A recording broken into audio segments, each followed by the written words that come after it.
Alfredo, when I was a child, we had that very same wall hanging. Good evening, everyone. Welcome to the Benicia Unified School District Board meeting for October 15th, 2020. In compliance with Executive Order number 29-20 and N35-20 issued by Governor Newsom on March 12th and 21st respectively, this meeting will be live streamed and recorded via the BUSD YouTube channel.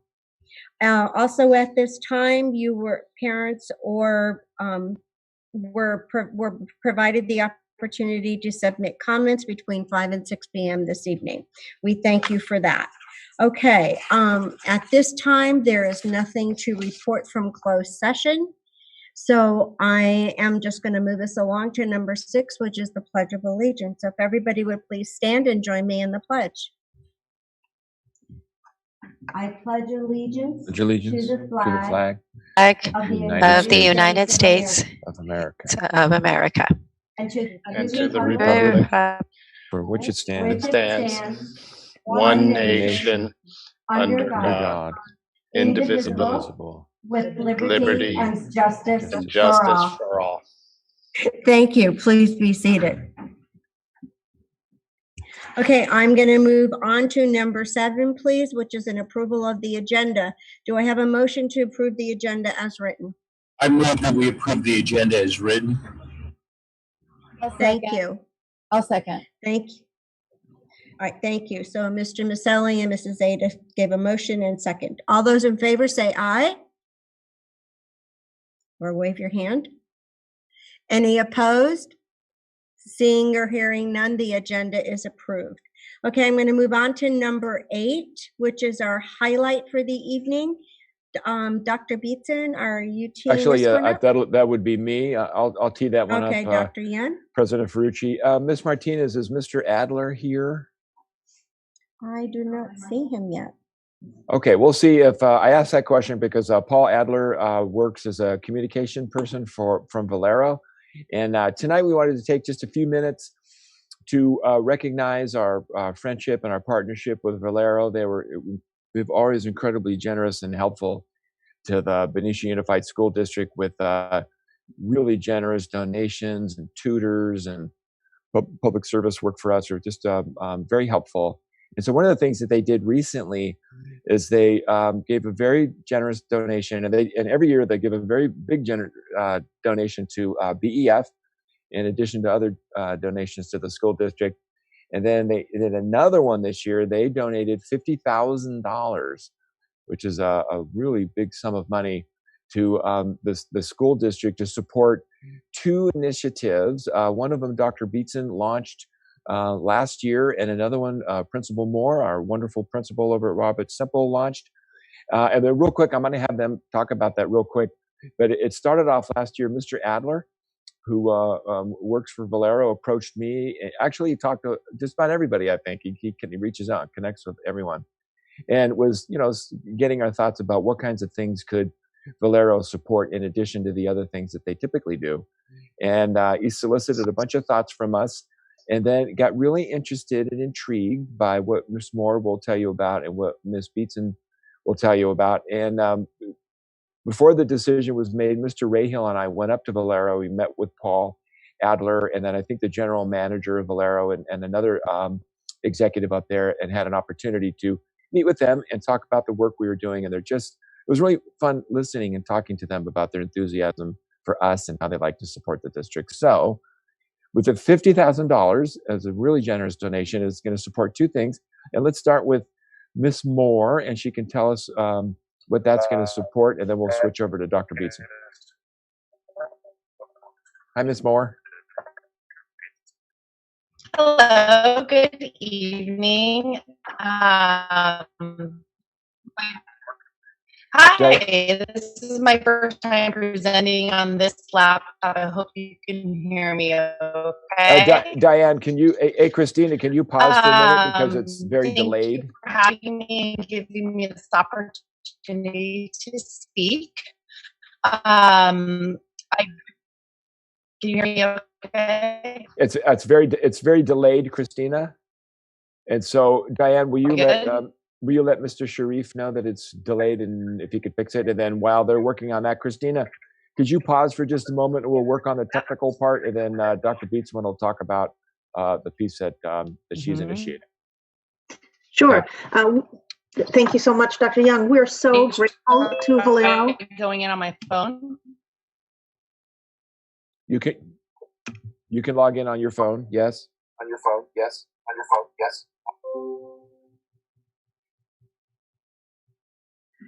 Okay, while Ms. Moore's working on that, I will just give a brief update.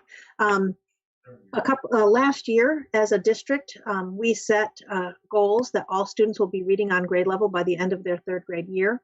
We've talked about that many times at our board meetings. While that's always the goal of a school district, we decided to make it very public and very intentional. And so we formed and had a lot of conversation about the need to reach children before they even get to school to make sure that they have literacy-rich lives from the very beginning of their life. And then we scoop them up once we get them as 4- and 5-year-olds and continue on their journey. And so we reached out to the city of Benicia and asked if they wanted to partner to help us reach our whole community and come up with activities and trainings and resources for not only kids while they're at school, but for families or before their children get here, to help them understand how to promote literacy and a literacy-rich life. And the city of Benicia said yes enthusiastically, and we had several meetings with constituents from all over the city and all over our school district, and had some great work rocking and rolling, quite frankly, before the pandemic hit in March, where things sort of took a pause. And so at this, we had plans to do a big launch and kickoff in April, and we've had to put all of that on pause. But we are not giving up, and we know that at some point it will be the right time for us to reinitiate and reignite that. I'm hoping this spring. And so we're very grateful to Valero for their support, both in attendance and participation in those meetings and giving their ideas and their support that way, and then with their financial support as well. Well said. Thank you, Dr. Beatson. Ms. Moore, are you back with us? I hope so. How's that? Is that better? Perfect. Awesome. Thank you. So thank you for giving me this opportunity. For those of you who don't know and who are listening, I'm the principal at Robert Semple. Very happy principal. I would just like to note that this is the actual speed that Ms. Moore talks. Thank you. It might be slowed down a little bit, but whatever. I'm Italian. Anyway, that being said, thank you, trustees and school board members, for allowing me this opportunity to highlight a little bit of what we have planned to do at Robert Semple, and to have the opportunity to thank Valero for their partnership in this endeavor. It started with the BEF STEAM Wheel. We saw the excitement that our students had around science, technology, engineering, arts, and math. It was so exciting each year that we launched this, and almost went through a grieving process when we had to stop after our 15 weeks. While we were happy for the other students in Benicia Unified to get that opportunity, we were sad for ours, because I think that in education, our quest is always to find that hook for those students, to hook them into school. And for so many of our students, this was the hook. And we wanted to find ways in which we could continue to do that. We could afford to do that.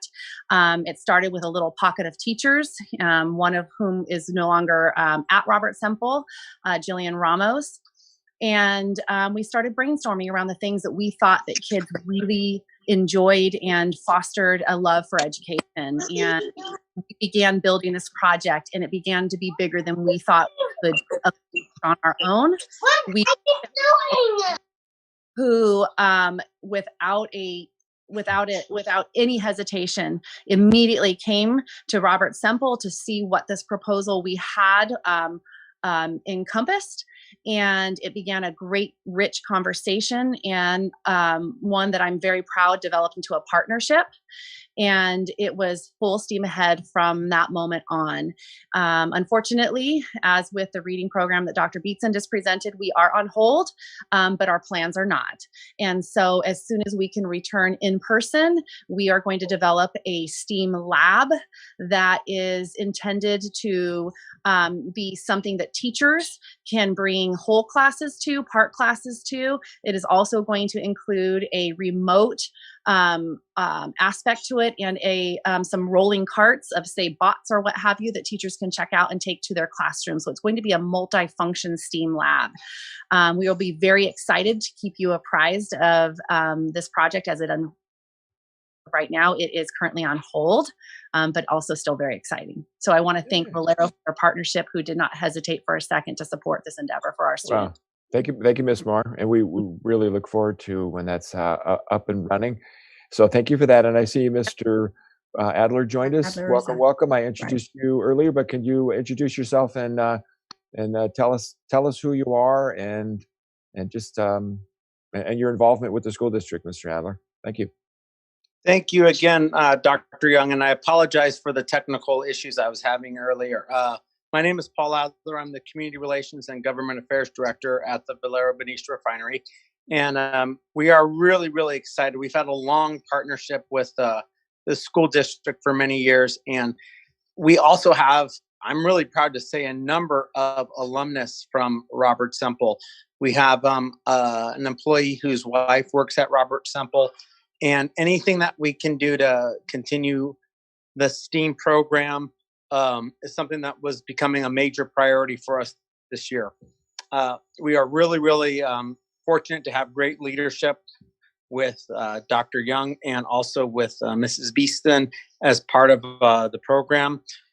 And with that, we just said, hey, how can we help out our fence line neighbor in Robert Semple, and also the city with the Benicia Reads program?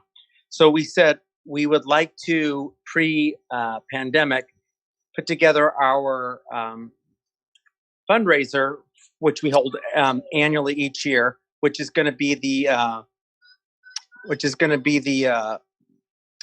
Valero Sporting Clays Invitational, and use those proceeds. When the pandemic hit and we ended up having to cancel that, we said, all right, we need to still go with the obligation of providing $50,000. And we asked the Benefit for Children Committee to grant us that allocation, which they did. And we are very, very fortunate to get those funds and have it be applied to Robert Semple and Benicia Reads. So that's really the program in a nutshell. We are looking to see how the district and all the members handle the in-class person opportunities, let's say in the second semester and in 2021, with potentially having the STEAM wheel, which we've traditionally funded, get going. And Dr. Young, I'll commit to you, we will commit to providing resources through the Benicia Education Foundation to have the STEAM wheel occur when you and your district feel that it's appropriate to bring back in-class person education. So thank you again for letting us be a partner, and we are very, very proud of our partnership. Yeah, thank you very much. We're proud of that partnership too. Thank you very much, Paul. Thank you so much. So there it is, trustees. Very proud of the work. Did any questions or anything? And then we can move on to the rest of the agenda. We're good? All right. Thanks, everybody. Really appreciate your time. Okay. There it is. I'd just like to extend again a thank you on behalf of the district. Valero has been an amazing neighborhood partner in our district and our community, always putting the needs of the kids first. So for that, I really appreciate that. Okay, with that said, I am going to move on to reports. Dr. Young, do you have a report for us this evening? Thank you very much. Typically I do. Tonight I don't, because we have two substantive agenda items that are important to us and of great interest to the community. So I'm going to pass tonight so we can move ourselves along. Thank you. Okay. Does anybody from the board have any reports they would like to share this evening? Okay, I'm just going to make a correction. I was incorrect today when I announced our meeting that comments for our board meeting were submitted between 5 and 6. We are getting a couple of emails or parents that are concerned because they submitted them later. Actually, comments for this portion of the live meeting are submitted between 6 and 7. So your comments are fine and safe. So thank you. All right, with that said, we are going to move into comments from members of the public. And I'm going to take the first one, and Mrs. Gassettin and Dr. Moss also has some. Dear Benicia School Board Trustees, my name is Bart Wright. My wife Hazel and I lived in Benicia since 1981 and raised our 2 sons here where they attended Benicia schools. We are writing to you to ask you to endorse a no vote on Measure D. We are grateful to have a school board that cares so much about the safety of our kids that the trustees will unanimously pass on October 19, 2017, resolution number 17-1805, supporting the need for safeguards regarding the city cannabis ordinance, which reads in part, the Board of Education hereby respectfully requests that any cannabis business or dispensary in Benicia that may be allowed be located no closer than 1,000 feet from any school, park, or child care center. Sadly, the majority of Benicia City Council and Planning Commission did not listen and has approved our first marijuana retail store at 160 East N Street near East 2nd, directly across the street from the home of a family with 3 elementary children, near East 2nd Street, where Robert Semple students walk to the library after school within 100 yards of where our kids hang out at Nations, Starbucks, and Pizza Pirates, and with 1,000 feet of the city park. Here is an article that appeared in the Times Herald in June 2020 that explains why my wife and I fight so hard to protect the children of Benicia. There is a link for the news article on the page that I did not pull and read. Like us, some of your families may have suffered the marijuana abuse. Please read and consider the October 2020 article about yet another family, and don't let this happen to any more of our families. Although Measure D is an advisory measure, Steve Young has said that should Measure D passed, he will make sure that Benicia has more than one retail cannabis store. In this September 30th Times Herald article, Young says, if the voters favor a secondary dispensary and I'm elected mayor, then how about it, council, follow the rule of the voters? Young said by telephone on Wednesday afternoon.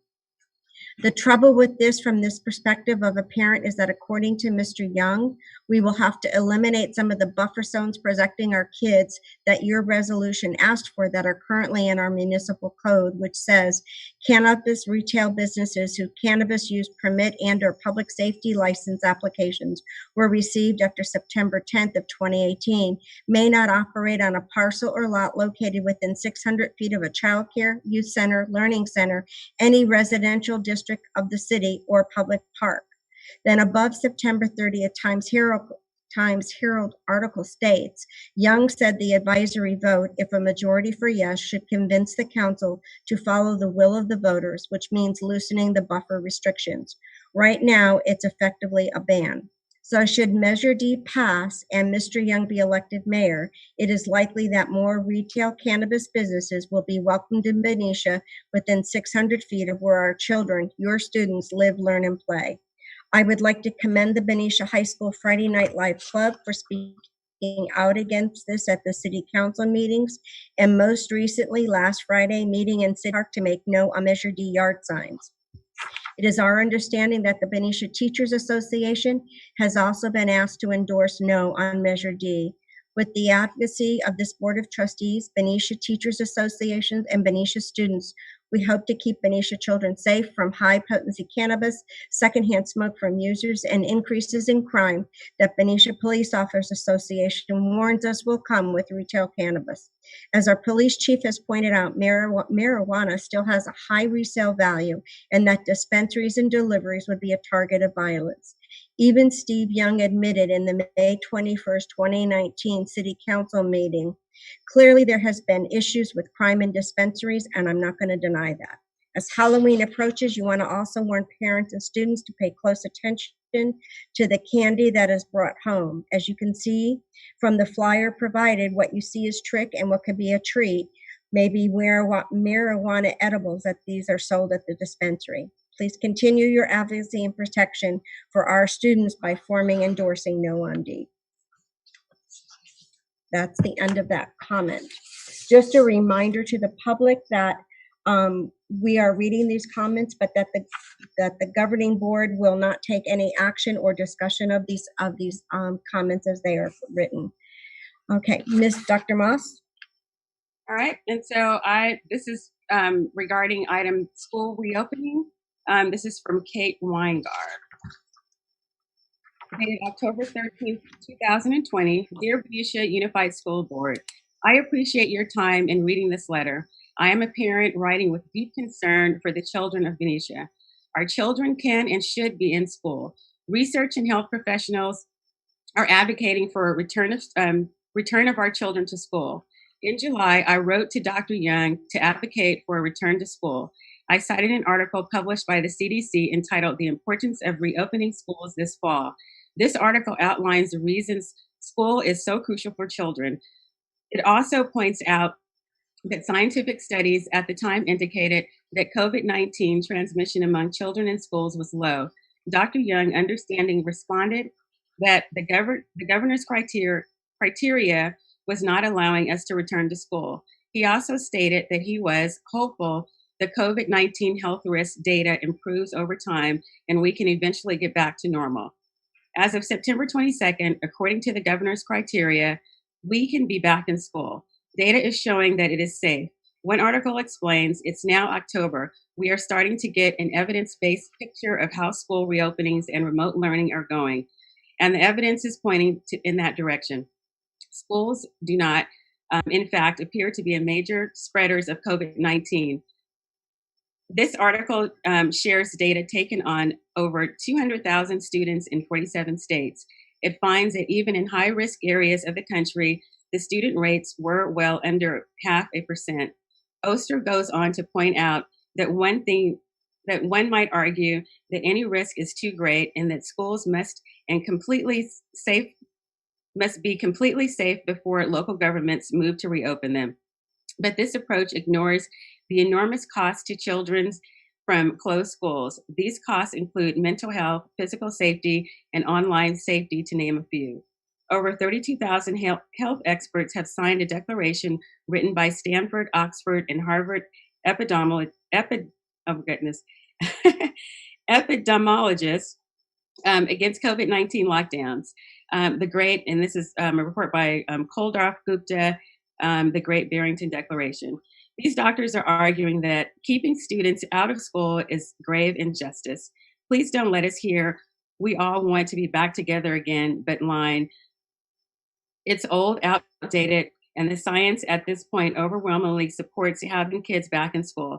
I expect that during the last 7 months, planning have been laid and put in place for this eventual scenario in which we are able to return to school. Thank you for your efforts in serving our community and our children. Sincerely, Kate Weingart. Thank you. Okay, the next one is from Mrs. Jaleesa Rippey, and it's regarding the reopening of schools. I'm a mother of a first grader and a transitional kindergartner at Joe Henderson Elementary School. I'm glad our county is in the red tier and tomorrow our school district is free to open our schools for in-person learning. I will remind everyone that on each and every of these meetings, various teachers and board members have stated repeatedly that in-person learning is the ideal situation for students. I also want to attach the following articles about the importance of opening schools that have been highlighted by the CDC and the American Association of Pediatrics. I am disappointed that we could be reopening schools tomorrow, but somehow reopening the schools is not an action item, but rather an informational item being considered as a possible action item. This is a failure to prepare for an eventuality that we all know is coming.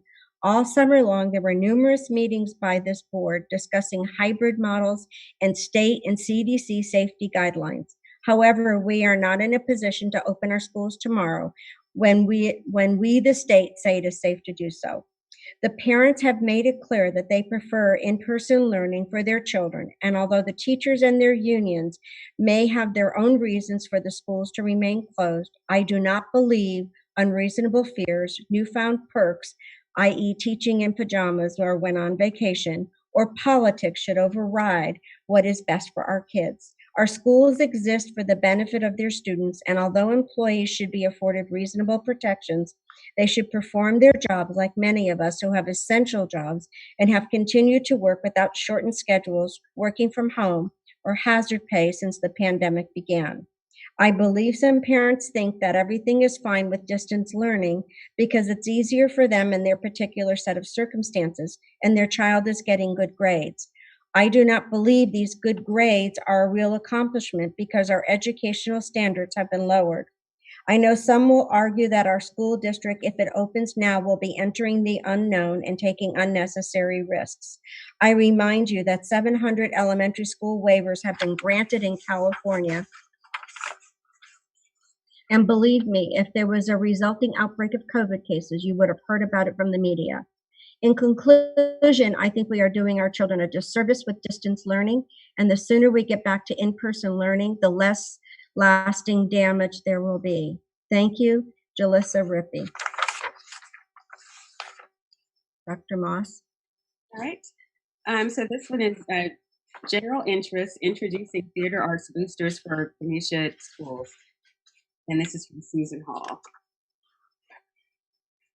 All right. The following letter was sent to Superintendent Young, members of the school board, and school principals by the president of the newly formed Theater Arts Boosters for the Benicia School. It is with pleasure that we would like to introduce ourselves to you and your staff and the district office, as well as the other school board, as well as to the school board and the principals of each of the schools. Over the course of the last few months, TAB's Board of Directors has been working to organize a booster club in support of the theater arts within the school district. Our charter is to, number one, provide funding to meet the needs of Benicia theater programs within the Benicia School District, and two, to provide logistical support to all educational theater arts programs in Benicia School District. We realize that this is happening at a time when the district is in a transitional state and that the theater arts program, classes, productions, and after-school activities are either extremely limited or temporarily curtailed. Our growing group of parents and supporters are interested in making sure that the district continues to offer theater arts, drama, and production classes, whether virtually or in person, to allow those students with the talent for acting and production to develop their skills, learn from quality teachers and instructors, and be given an opportunity to participate in theatrically based activities. We are proud of the district's investment and support of the theater arts for elementary school, high school, and we hope that any funds we raise and parent participants that we recruit will help to provide continued support to enhance these programs. If you have any questions, comments, or concerns, please feel free to reach out to one of us. If you wish to provide us with a point of contact within the district staff, we would be happy to keep you informed of all the progress and activities. We look forward to supporting the programs and activities of the current 2021 school year. With warm regards, Ken Yarnell, President, Michelle O'Leary, Secretary, Susan Hall, Treasurer. Okay, thank you. The last comment is from Catherine Flitcroft, and again, it's regarding the reopening of schools. Dear Superintendent, Assistant Superintendent, and School Board Trustees, I hope that the Benicia schools will not open until January, as I'm concerned there will be a big increase in COVID infections after the holidays. Solano County has seen upticks in cases 2 weeks following holidays, such as the 4th of July. With the holiday season coming up, the temptation will be great to have indoor parties or to travel to see friends and family. The situation outside of California is dire right now. Travel across state lines could drastically increase the infection rate here. Because of this possibility, many colleges are not having students come back to their campuses after Thanksgiving break, but are waiting until the spring semester to resume any in-person instruction. I ask the board to please consider doing something similar by not resuming any in-person instruction until 2 weeks after the winter break. Thank you.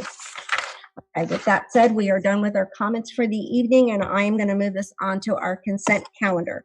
Our consent calendar, all matters listed under the consent calendar are considered by the board to be routine and will be approved by the board in one motion. There will be no discussion on these items unless members of the board, staff, or public request specific items to be pulled and discussed. Before I call for a motion, I just want to clarify there are gifts for Dr. Holguin this evening to announce, and also 3 of our actions under our consent calendar are resolutions. So those require roll call votes. So just to make sure everybody is clear. With that said, do I have a motion to approve the consent calendar as presented with those Make a exceptions? motion to approve the consent calendar as presented. Second that motion. Thank you. All those in favor say aye. Aye. Aye. Aye. Or raise your hand. Any opposed? Seeing or hearing none, the consent calendar is approved. Dr. Holguin? We have one gift, and we've already highlighted it as the refinery has given a gift to the district of $50,000 to cover the 2 projects discussed, the steam wheel and Benicia Reads, and we're very, very grateful. Thank you so much. Okay, thank you. Okay, we have roll call. 11.5 is a resolution number 20-2104 to establish a student activity special reserve fund. And this will require a roll call vote. Mrs. Martinez? President Berlucci? Yes. President Moss? Trustee Moss? Yes. Robin? Yes. Yes. Yes.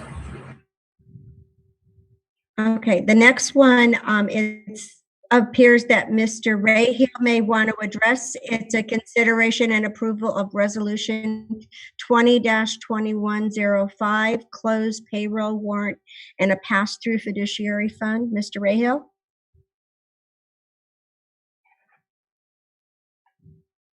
Tim? Hi. Yes, good evening. Yeah, it's my understanding this is on the consent calendar. The item's been approved. It's a resolution. This was a payroll fund that we've used in the past, and it's no longer an option for us. It was a fund that cleared the payroll checks. Now those are happening within the fund, within the own fund. We do not need a separate payroll fund to do that anymore. Okay, thank you. All right, again, this is a roll call vote. So Mrs. Martinez? Yes. Yes. Yes. Yes. Yes. Okay, the last resolution is consideration and approval of resolution number 20-2106, Adult Education and Family Literacy Act Grant Program Award Notification. Mrs. Martinez? I don't see it as the, Mrs. Regis, are you explaining this to us? Okay, I can do that. Give us a real quick summary of what this is. It sounds like an award. Yes, we were successful in writing a grant, a competitive grant for our adult ed program. And what that $26,000 will help us to do is to introduce a new high school diploma program for adults, 18 plus. We have a GED program, but what we have found is that a lot of people are asking for a high school diploma as opposed to GED. So this money will help us launch that program. It's federal funding, and we're really happy. Great. Excellent. Congratulations. Thank That you. sounds wonderful. Okay, so we need a roll call vote for this resolution. Yes. Yes. Yes. Yes. Yes. All right, thank you very much, everyone. We're going to move on to 13, which is the non-consent action items. And the first one is going to be from Dr. Gill, consideration and ratification of the memorandum of understanding between the Benicia Unified School District and the Benicia Teachers Association. Dr. Gill? You are muted. Silent. You're Good muted. evening, Madam President, distinguished board members, Dr. Young, staff and community members. We had the pleasure of meeting with our wonderful BTA bargaining team over 3 days to discuss the potential impacts of and potential protocols for health and safety for in-person learning, which also included in-person testing, small group instruction, hybrid instruction, and full-time in-person learning. Are you able to see my screen? Yes, okay. So you have the document. It's a pretty large document. I am very proud of our BTA bargaining team and our management bargaining team, who worked so collaboratively well together with each other. We spent, as I said, 3 days going over each and every single word in this document, and it has been ratified by our BTA unit members as well. When we posted the board agenda, it was not ratified at that moment, but it has been ratified since then. So I just want to clarify that. So in this presentation, I will just share a summary with you, mainly just sharing what topics we discussed for health and safety protocols. And if you have any questions, I would try my best to answer those as well. And we also invited, we have Dr. Young, Dr. Beatson, and then also invited Mr. Romero into this meeting in case there are questions. He could try to answer those as well, especially from any cleaning and disinfecting purposes and so on. So again, as I said, health and safety was the focus of this MOU because of COVID-19. Our staffs and students' health and safety and their well-being is our major focus. That's our students' education is our primary goal anyway, but at the same time, we also want to make sure our students and staff's health and well-being is taken care of. So in this MOU, we focused on the PPE that needs to be provided to our staff and also students if needed, as needed. Face coverings, we actually defined face coverings, talked about face mask, how they should be worn, and also if somebody can't wear a face mask, what the other options would be, which will be face shield and so on. The importance of hand washing, even though something like hand washing seems something that it's like a daily thing that we do, but it's so important that we actually took the time to write about that in our document as well. The second thing, we focus also on physical distancing and staying 6 feet apart and ensuring that and talking about protocols for having the staff and students staying 6 feet apart when students are in person in school. And also focus specifically on lunch and brunch and school entrance, exit point when the school students are leaving. Even though in this document we spoke generally about what will be done, but at the site level, with the support from our safety coordinator, Mr. Thompson, and then also our maintenance director, Mr. Romero, each of the principals, each of the sites are putting a plan together. They're in the process of that for their site, because each school site's location, their entrances, the layout is a little different.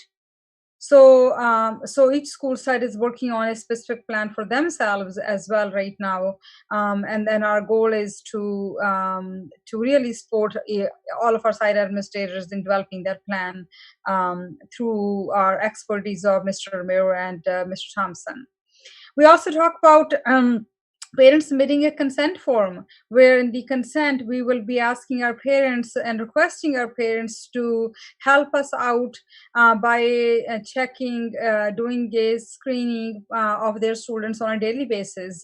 This form, daily screening form, is in the document that you have in the attachment, and in that it specifically talks about specific measures parents need to take every morning, and we will be requesting from our parents to play their role in ensuring that their children's and other students and the staff's safety as well, because it's a team effort. Everybody needs to play their part in this team effort. We also additionally talked about meetings and gatherings that, in a nutshell, we are saying no required meetings. in person, and no required gatherings in person. We did have a sentence in there that, let's say, two teachers who are colleagues, if they are talking about curriculum, or three teachers from a grade level, they're working about curriculum or something, and they want to meet 6 feet apart, with open doors, with the ventilation, or outside with wearing a mask, that could be their choice, but we are not going to require neither any parents nor any employees to meet in person. Additionally, we also talked, this was a major focus, is cleaning and disinfecting of classrooms and non-classroom areas. I want to say that our maintenance department, our custodial department, has been doing a top-notch job since March. I mean, they do an amazing job anyway, which we all know.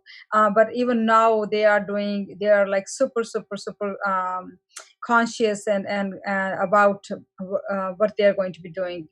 We additionally talked about air ventilation and filtration, even so specific that if HVAC for whatever reason has to be turned off, what will be our plan?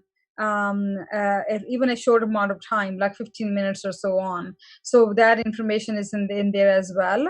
We also want to consulted actually Miss Terry Dean, who's our district nurse.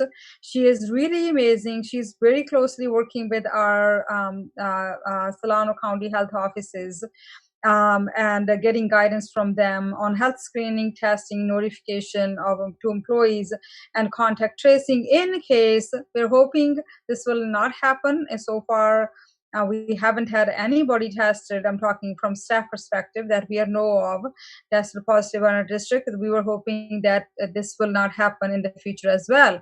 But if something like this does happen, we have a plan for what we are going to do and how we're going to handle it. We also talked about and shared information with BTA that we have regarding the employee leave per FFCRA, which was passed by the federal government. It was effective from April to December, end of December. And then finally, we talked about if there's a COVID exposure and cohort or school site closure, what measures we will have to take, what steps we will take.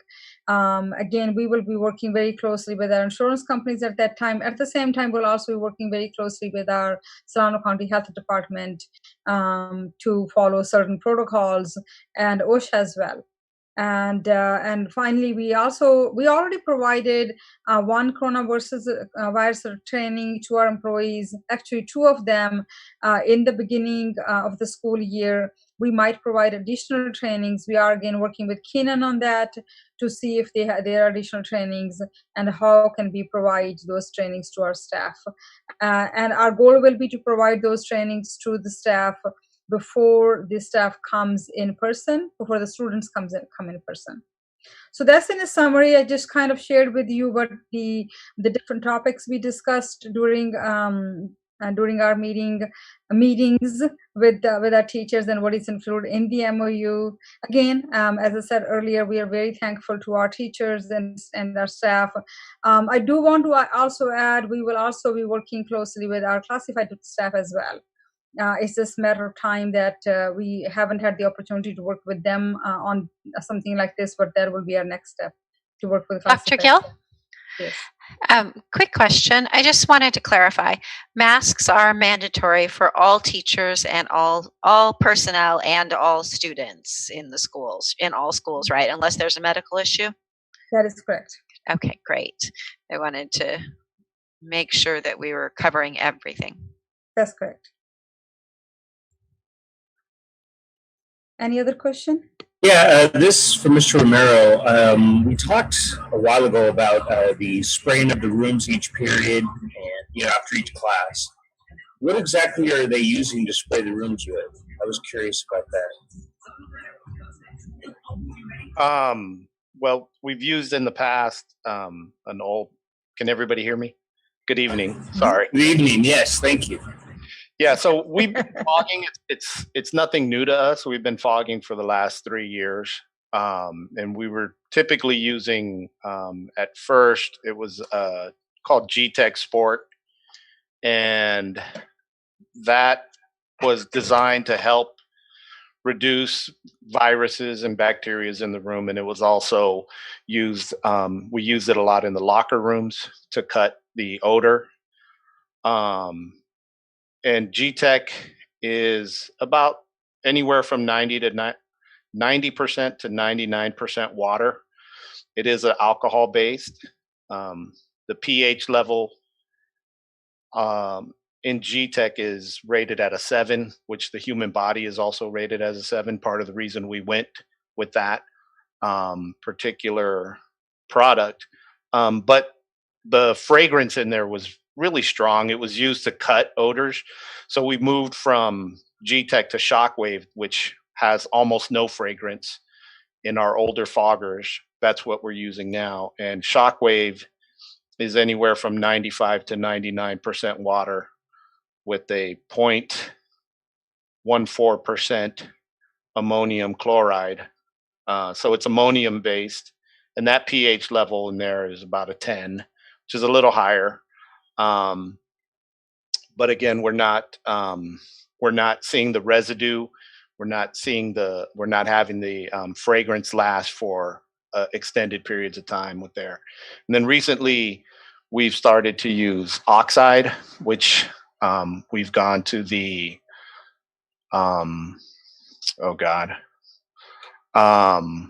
electrostatic fogging machines. And what those do is they give the product a electro charge, so that when we spray the room, it doesn't just fall all over the place. It grips to everything. And that product is, again, about 95% water and about 3.3% sodium chloride. It is acid base. That pH level is about an 8. We're seeing fantastic results with this new product. We're able to get in and out of the classrooms relatively quickly. But I do want to state, this is only part of our cleaning. This is a portion of it. Nothing's going to beat rolling up your sleeves and getting in there and cleaning. And that's what our team's strength is. We get in there and do the hard work first. This is a secondary application that helps. The more that you use the product, the better the condition of the room becomes all around. So prolonged use of this creates a cleaner and cleaner environment. Thank you very much. I appreciate it. You're welcome. Just a clarifying question, Mr. Romero. So the fogger, would that be a daily, one-time application, or is that something that would have to be done multiple times during the day? Well, it all depends on what the classes returning look like. So if we have the way we're originally plotting out, there would be a morning shift and an afternoon shift.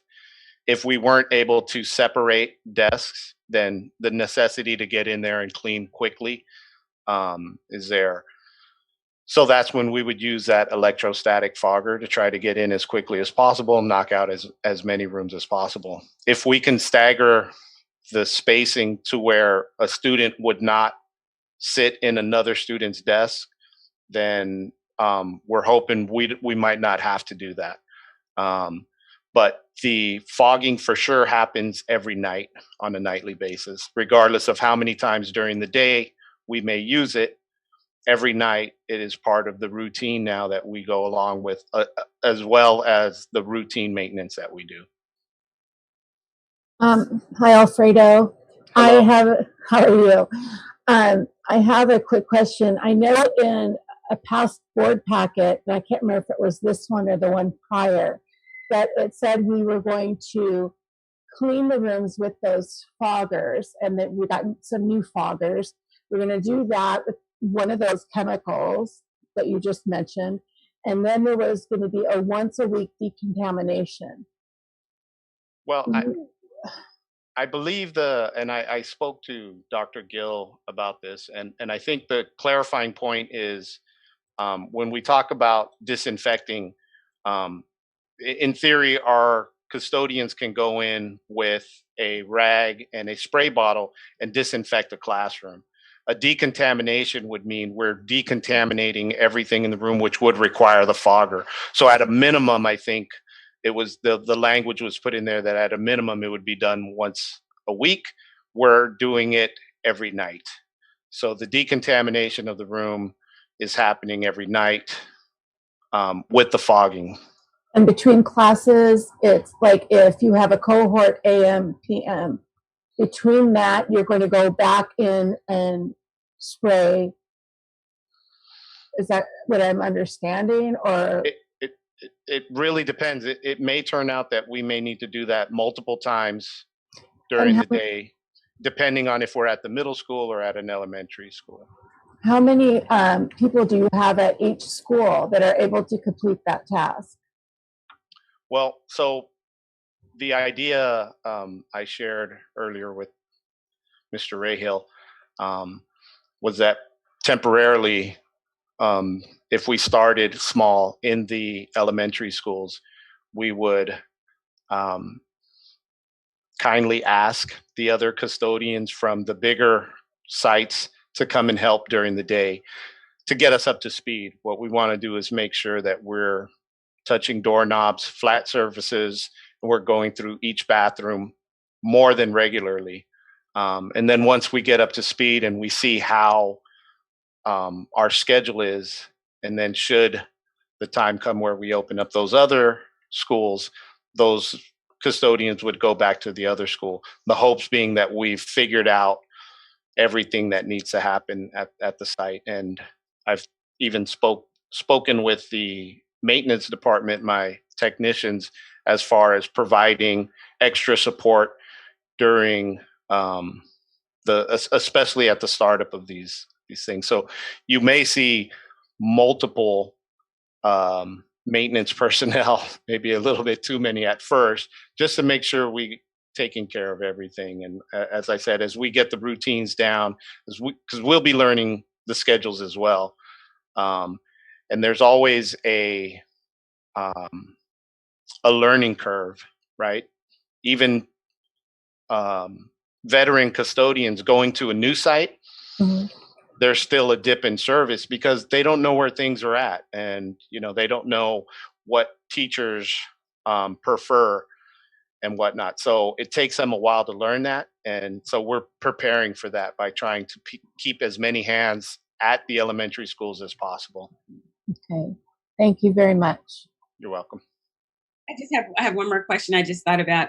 I know you had mentioned before about the mats. There's the mats where I guess they kind of clean the surfaces or the bottom of, the shoes entering into the room. So is that something that would be in place? And then out of curiosity, how does that work? Would those mats have to be, are they replaced daily? Are they just sprayed daily? Or how does that work?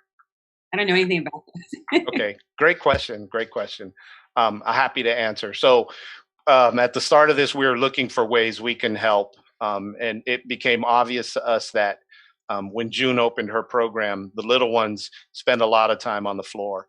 And, whether it's circle time or whether they're just going to end up on the floor like my children all the time.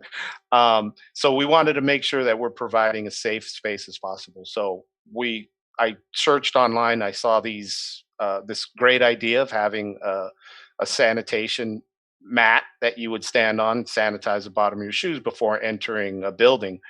Those were very expensive. So we made them in-house ourselves, and we found a liquid alcohol-based hand sanitizer that we use.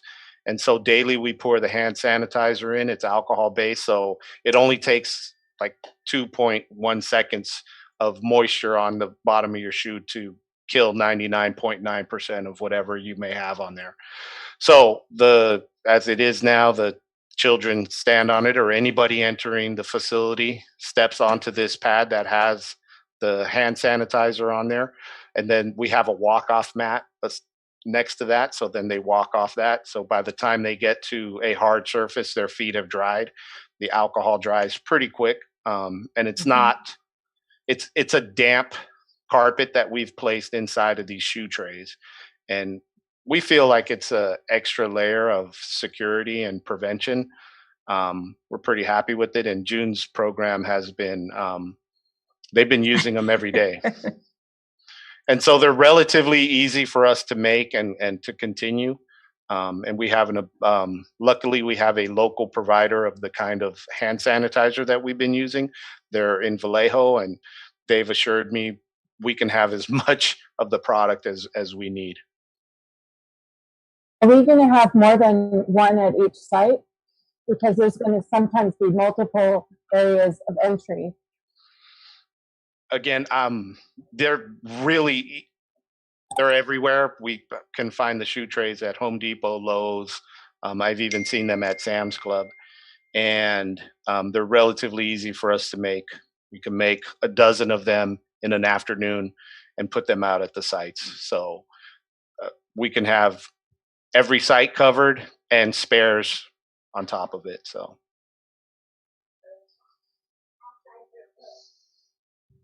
Okay, are there any other questions for Kush or Alfredo? All right, then I am going to ask for a motion to approve the memorandum of understanding with our teachers union. Do I have a motion? I move that we approve the MOU with the teachers union on the safety. I'll second. Do I have a second? I'll second. All those in favor say aye or wave. Aye. Any opposed? Seeing or hearing none, the memorandum of understanding passes. Thank you. I know this has been a lot of detail work, Dr. Gill, and I want to let you know how much we appreciate it. All of our partners have been pretty amazing as we're trying to navigate these very unusual waters. So thank you. Thank you. All right. The next item on our agenda is Dr. Beatson. It is the transitional planning for returning to in-person instruction. Yes, thank you so much, Governing Board, for having me here tonight. And I'm really, it's my pleasure to present to you all of the hard work that our team has been working on over the last few months to prepare for this day and for the day that we come back in person. I have quite a bit of information to share with you this evening. It's one of my longer presentations, and I want to take the time to go through that because I know there are many details and questions as you make your decision about which way we want to go into the future about returning to in-person school. So feel free to stop at any point and ask questions, or if you choose to hold up to the end, we can go back to anything that you have questions on. And I want to invite my esteemed colleague, Dr. Gill, to jump in because she's been part of this work as well. So if there's anything that I'm forgetting, please don't hesitate to jump in. Thank you. Okay. So what we wanted to do this evening was to really share with you the rationale, the why for returning to in-school and what the proposals are, how we were making decisions and what our planning process was as we were coming up with the different proposals, and some timelines, the different models, which I do want to remind everyone who is listening that back in June, and I'll talk a little bit more about this in a second, back in June, we presented some models for what school would look like, and the board adopted them at that point. We have some that we want to continue to move forward and some that we need to revisit based on things we've learned since that time and the implementation of our virtual model. The other outcome is to really think about the competing factors. And so what I'm going to spend some time talking about tonight with each of the options that we're presenting are what are the benefits and what are some of the, I wouldn't say barriers, but costs or challenges that come with those. As you make your decision, I think it's really important to know, and I think it's really important for our community to know that we really want kids back in school as well. I mean, we know our teachers miss their kids, we miss our kids, and but we need to do it safely. We need to do it safely for everyone. And because of some of the restrictions and protocols we have to have in place, some of the things are a little more challenging than typical. And then the final outcome is that we're going to ask for you to give us a direction and make a decision on which of the options you'd like us to move forward with.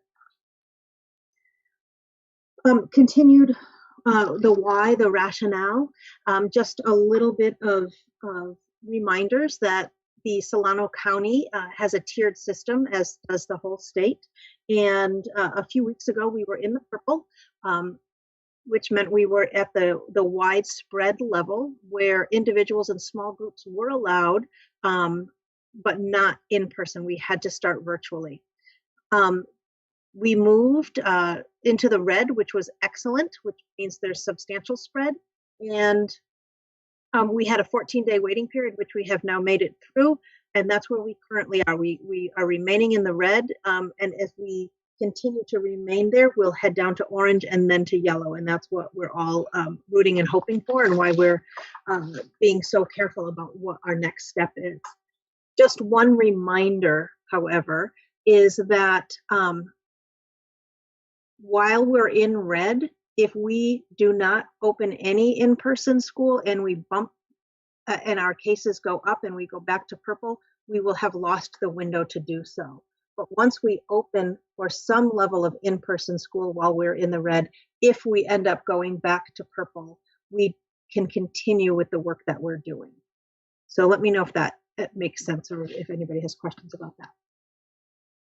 Another one of the rationales on the why is because we need to advocate for equity for our students who are falling behind. Our teachers are doing an amazing job. They are meeting with students as a whole group, as small groups, on one-on-one. We have administrators going to houses, helping families get online. They are going above and beyond and doing a really amazing job. That all said, we know that for some of our students, this has been really, really challenging. And we also want to be responsive to family and student needs. And finally, we have Ed Code that we have to abide by. And it was been another consideration, the Senate bill that was passed. I do want to remind you that this Senate bill went into place prior to the governor's implementation of the tiered system and the monitoring list, which prohibited us from reopening. So there are two statements on the screen: that we shall offer in-person instruction and we may offer distance learning, and that we are to offer in-person instruction to the greatest extent possible. And just to review kind of how we got to where we are, is that back in March, we went out around March 17th to 100% distance learning. That was at the beginning of the pandemic. We were mostly asynchronous at that time and through most of the rest of the school year. In June, you approved draft models for return, 100% virtual or a 50% hybrid model. And we had some mock-up schedules for you to look at. And then in the summer, so that was in June, and then through the summer and through most of July, our staff was preparing to come back for 50% hybrid. That was the eye on the ball that we had. That was the target we were aiming for. And then in late July, that all changed when the tiered system and the monitoring list came into place, and we were a widespread community, and we were told that we needed to come back 100% virtual, as was everyone in Solano County and most of the state for that. And so we had to shift gears really quickly and pause on the planning and implementation for 50% hybrid, and really focus on what will virtual learning look like for the fall, and how are we going to make it more robust than we were able to do in the spring in March. And so we launched our virtual learning on August 24th. And then from August to September, for the first few weeks of school, we were working out all of the bugs, making sure that kids got the technology that they needed, making sure that kids could get on, doing all the training for the new curriculum that we had. So a lot of work went into really monitoring and ensuring that that launch happened. And then from September to October, we've been in a master planning process for a potential return to school. And I'm going to talk with you more about this as we go. And here we are tonight, and this is our 8th week of school. And so I really want to share with you these logistics of how we're making decisions around what we want to present to you tonight, and what our options, what we see as our viable options at this point. And so, as you heard earlier, protection of our staff and safety is our utmost importance. We have to continue to align with the state guidelines and allowable actions. We have watched our CDU program, our child care program, under the guidance of Ms. Regis, do a really great job through the summer and the beginning of the school year. So we've had some real success there, and we want to continue on that by doing a real thoughtful implementation. And the other decision-making criteria, and again, I'll get more in depth with this as we go through the presentation, is to really strive to offer the same level of I'll call it direct, for lack of better words, instruction as during virtual learning. And I'll talk more about what I mean about that as we go through the process, as you make your decisions. So earlier this school year, we started a master planning process. We knew, and you've heard from Dr. Gill and Mr. Romero, many of the details that need to go into place to make sure that we can launch a successful reopening. And so we created a master planning process where all of our department teams and a lead from each of those teams created a work plan chart with all of the details of what needs to happen in order to reopen.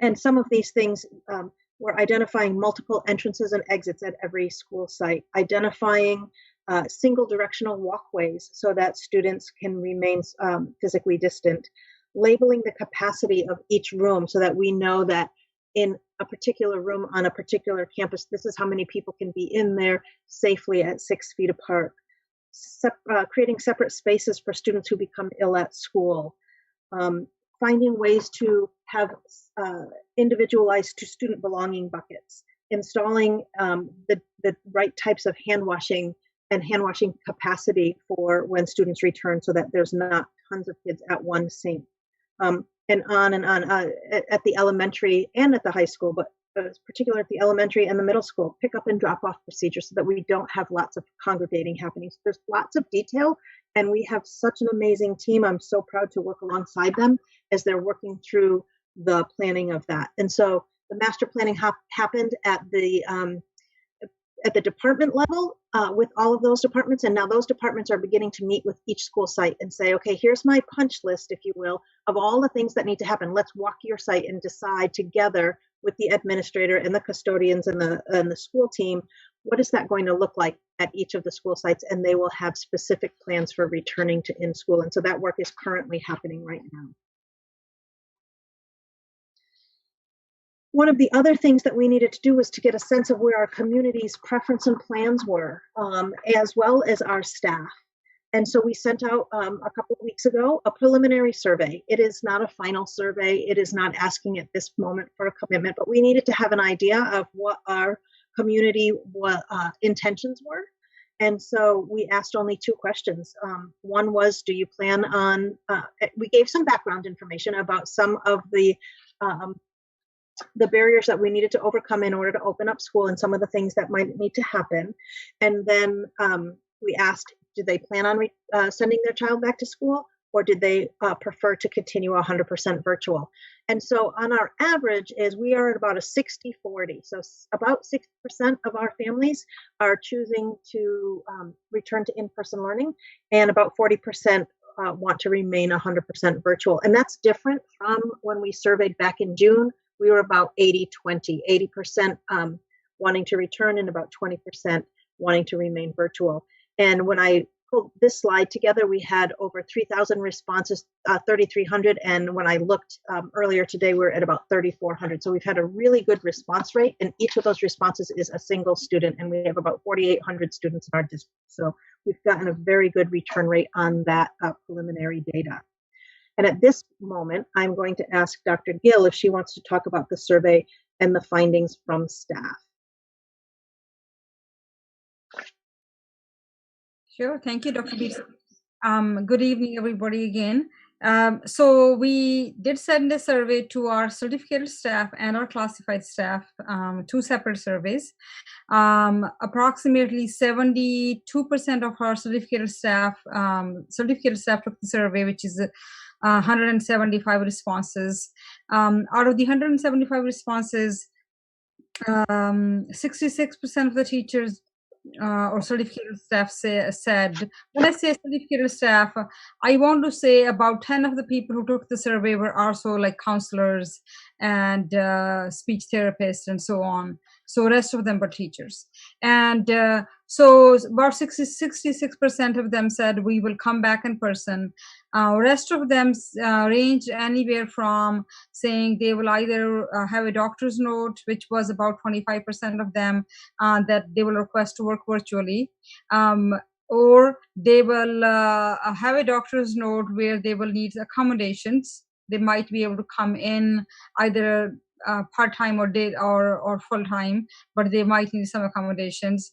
And a small percentage did say that they might be asking for either childcare leave or unpaid leave as well. And for classified staff, about 78 staff took the survey, which is 78% of them said they will come back in person. And about 14% said then they will bring a doctor's note to work virtually.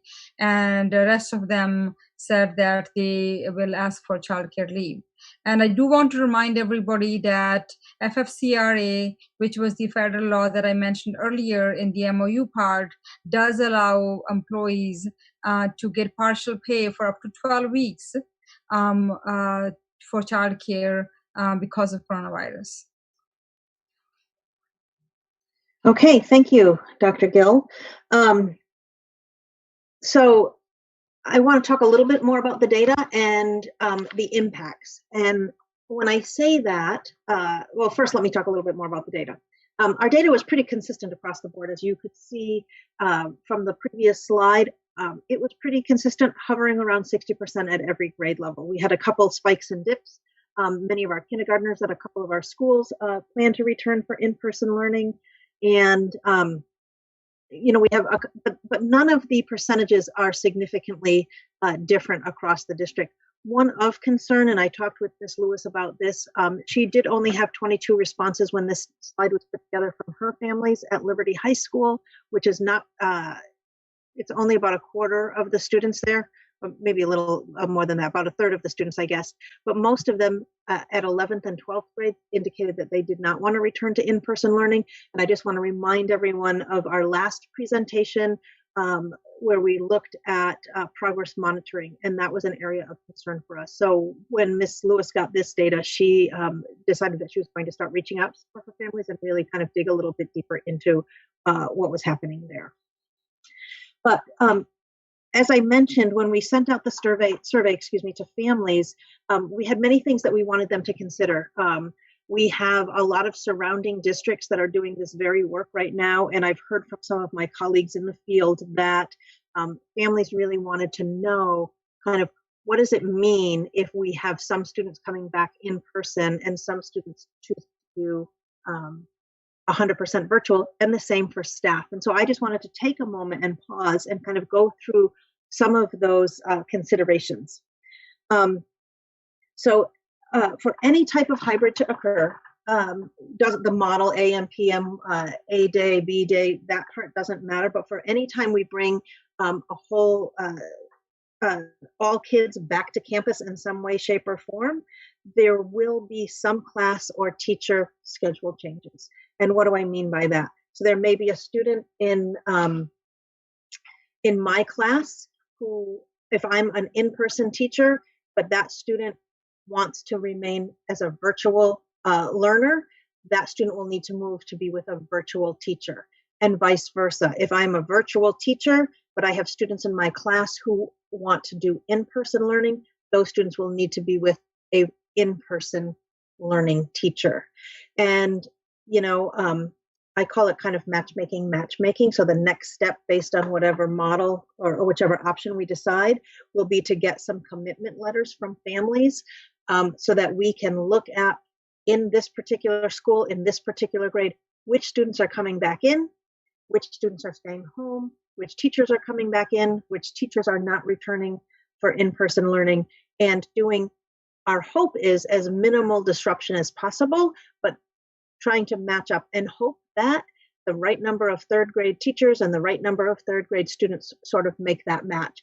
We would always start at the school site level to make it as less impactful as possible, but we may need to look more broadly, meaning if we have some students, and I'll just use third grade at school A, and all of the classes are filled and they want to stay virtual, and I don't have enough virtual teachers, I may have to combine them with some virtual students at third grade from another school site with a different teacher.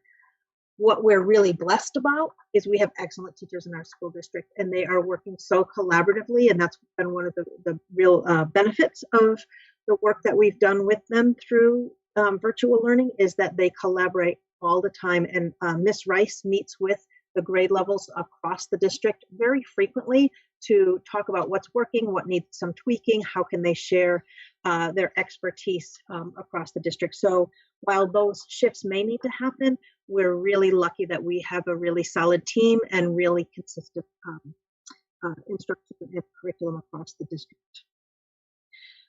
So once we make a decision tonight, or once you make a decision tonight about which way, which option we want to do, we will send out a commitment letter to families and ask them, so here's what the model is going to be, here's what the day will look like, are you coming back in person or are you staying virtual? And I will tell you, and I think this is happening in most districts, once families make that decision, we won't have the capacity or the staffing to continue to switch it up if someone changes their mind. That would be really on a case-by-case basis, and probably for medical reasons only. Because we have class size limits, we'll have people set, and we won't be able to just swap kids around. So any questions on that before I move on? I do. I have a question, and it might just be a concern, but I guess I'm looking at the responses that you shared, and it seems like there might be, I don't know, it's like 50%. And so to me, or 60%, it just seems like there's still a big missing chunk of responses. And so that is just a little alarming for me, only because if depending on how it all plays out, I'm just concerned that we didn't get all of the necessary responses. And then once decisions are made, then right. There won't be any. I'm really glad you asked that question. So that is not the percentage of students that filled out, or families that filled out the survey. That is the percentage that want to come back in person. And so we have, and that percentage has not changed over the last about week and a half as more and more surveys have come in. And so we're up to over 3,400 surveys that are in across the district, which is probably close to 75% of our families. Okay. And so if you look at seventh grade, that's a huge response rate. So if you look at seventh grade, 60% of the seventh grade families want their students back in person. Okay, all right. Because it wasn't 60% of the seventh graders. Sorry for that confusion. I'm glad you asked that question. Okay. And then, all right. And then with staff, so same thing. It was just that that was the percentage that wants to come back, right? That's the percentage that wants to come back, correct. Well, that was one of my questions, is we had 175 response from certificated staff. How many people are in the certificated staff pool? I believe we have about 240. 240, okay. So we're just at about 60% response rate for our certificated. And for classified? That one I'm going to turn over to Dr. Gill. So for classified staff, since some of our staff is already working, some people did not take the survey, but overall we have approximately 150 or so classified staff, and 78 of them took the survey. So I want to say about 50%, a little more over 50% people took the survey. But many of this classified staff, we have to keep in mind, are already working in person. The classified staff that are totally working virtually is our SEAs, SPAs, maybe some of the librarians, and and of our campus supervisors and newly supervision staff. Part of their job is virtual, part of it is in person right now. Okay, thank you. Classified staff is not as clean cut as the teachers' ratio for that perspective and their job duties. Great, thank you. Anything else before I move on? Okay, just yell out if you want to talk more about anything as I go through. So the next 3 slides are the options that we have really thought through very carefully about what makes the most sense, what will be responsive. And I want to take some time and talk about each of these 3. And while I'm talking about them, share with you what we see as the benefits of this model and the challenges of each. So in this particular model, we wouldn't be looking at hybrid for, so when we talk about hybrid, we're talking about at some point all students will be back on campus throughout the week. So it would be something that affects everyone. So for this model, all students would remain 100% virtual through the winter break, and we would revisit this idea of all students having some in-person learning in the new year. And just so you know, to put in a calendar place marker for you, second semester at the secondary level starts on January 15th, I believe, or that's the end of semester 1. The other pieces of this model would be that in November, we could aim to bring back small groups of students. And I'm going to talk more in a bit about a myriad of ways that small groups could look. And we could start to do some in-person assessments for special education, for EL testing. We have some of that happening now, but we are using some retired staff and our school psychologists to do that work. So we might be able to broaden that and do even more of that. The other thing you see on this particular slide is that Liberty High School has a relatively small population. And so when you look at how many students would be in a class, they could be considered a small group, especially if they did a sort of a hybrid with some of them at home and some of them in school. And we have that particular school called out because of the concern we had about losing students and students just not engaging at Liberty High School in this most recent few weeks. And so we feel pretty strongly that we need to figure out how to bring them back and reconnect them and rebuild that community over at that school. Some of the benefits of this particular model, or this particular option, I shouldn't say model, this particular option is that we would relatively quickly get in person some of our most struggling students. And so we would be able to provide them additional support into their, on top of their synchronous learning time to fill and backfill some of those gaps. It would also help to build confidence, I think, with our school community, because we would see some small successes. And so instead of bringing larger groups together, we would start with smaller groups. It would also avoid some of the concern about starting this that we've heard about starting before holidays. And then the other benefit is that it would not, doing a model like this wouldn't necessitate class shifting at this point. Some of the challenges for this one is we would really need to think about how, at the elementary level, we have some dedicated staff that do small group work anyway, and we have some other creative ideas of what that could look like. It gets trickier at the secondary level. We don't have dedicated small group staff. We do have special ed teachers, but beyond that, for gen ed students who are really struggling, we don't have dedicated staff for that. We wouldn't get, everyone wouldn't get a chance for in-person. And so it could cause some concern about how come some students get some and some students don't. So that's option 1. Does anyone have any questions? Yeah, because we had that last Okay. about options. Not getting, I guess. You know what? I'm only hearing about every third word you're saying. Okay. Can you hear me okay now? Now I can. Yeah, I just wanted clarification. You said in terms of it, there would be a concern about who would get the opportunity. So is that that still hasn't worked out?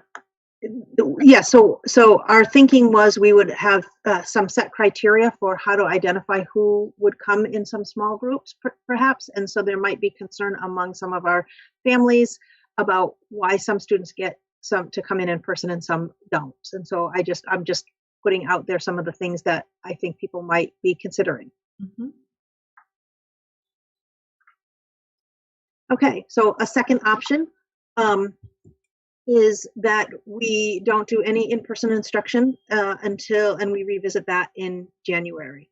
And so we would remain 100% virtual now through December, and then come back to you in January with a plan. So this one's pretty straightforward.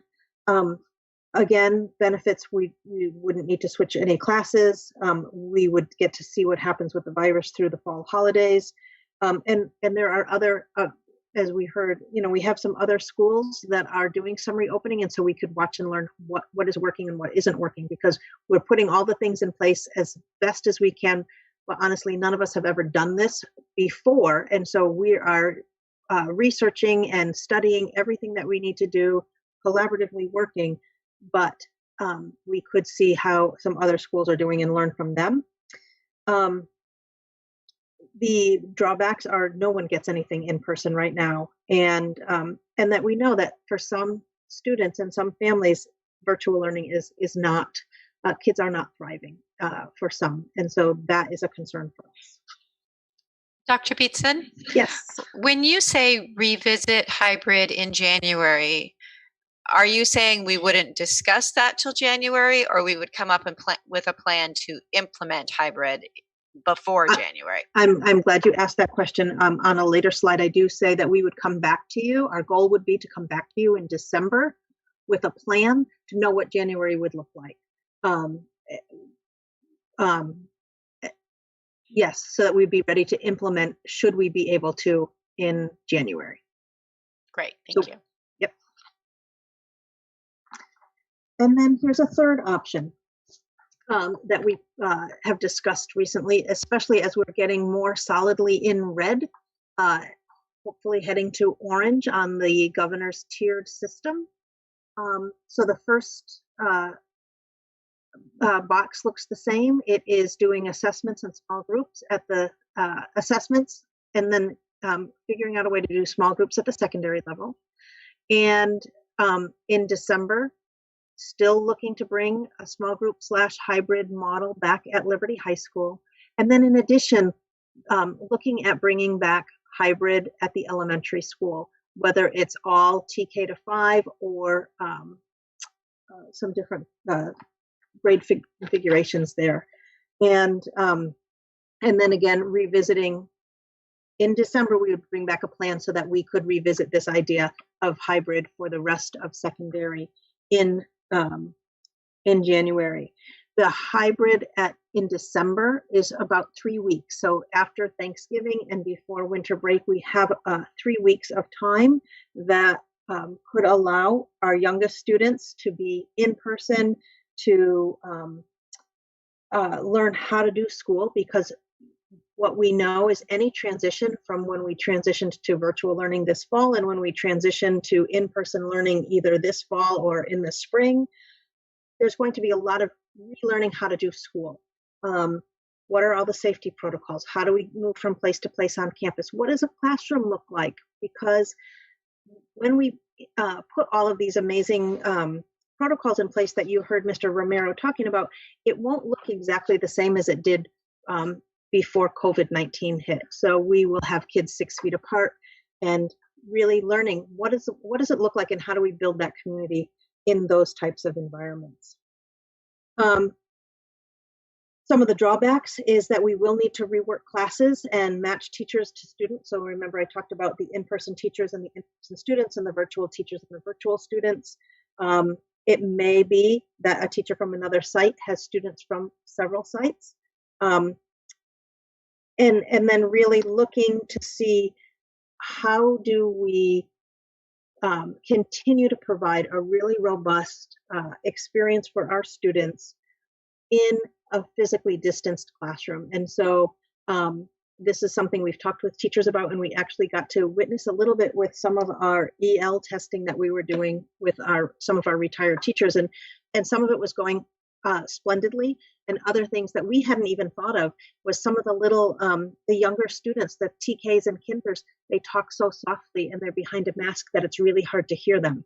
Or how do we be able to really look at what students are writing and doing if we have to maintain and maintain that 6 feet physical distance. And so excuse me. So those are some of the things that we need to, those nuances that we need to continue to think about, because even when we reopen, school itself will look differently than it did back prior to COVID-19.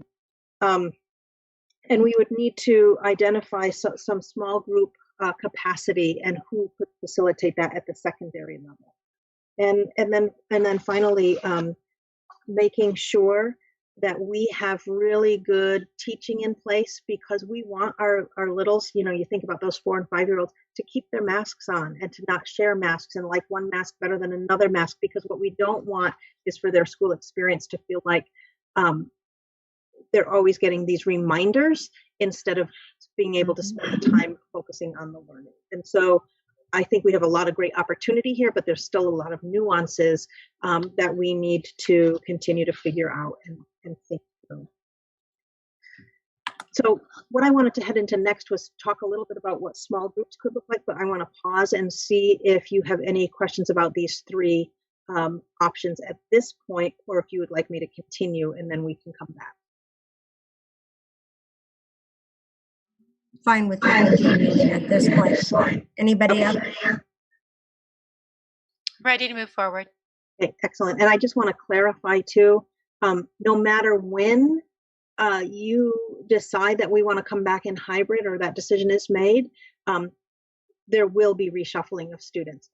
Whether it's in the fall or in January, just because we have to be able to match staff and students together. Mm-hmm. Well, and that's also just assuming that we're still getting that direction from the state. I mean, the reality is in January, we'll be like almost a year in. Hopefully we can just open up. Well, that is true. That is true. Okay, so this whole idea of small groups, there are lots of different ways that we can think about small groups and what they would look like. And so on this page, I just sort of made a tiered approach, and I'm going to talk a little bit more about those on this next slide. So one would be we have only intervention and special education students, and so that would give us a limited number of students. We have some certain identified staff at levels.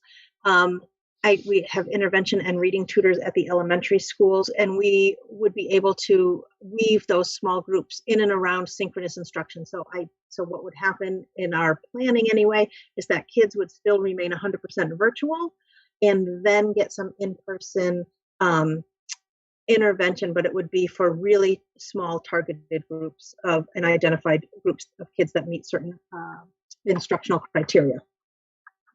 Another potential way we could look at doing small groups would be this idea of teacher-led small groups. And so maybe teachers choose, if teachers can have the option to choose to do some small in-person small groups, if they're teaching from their classroom or they want to move to their classroom, they could try to weave some small groups of kids that are in their current class. And so this could happen at all levels, at elementary, middle, and high school, into their current schedule. That would be challenging, but there may be a way to do that.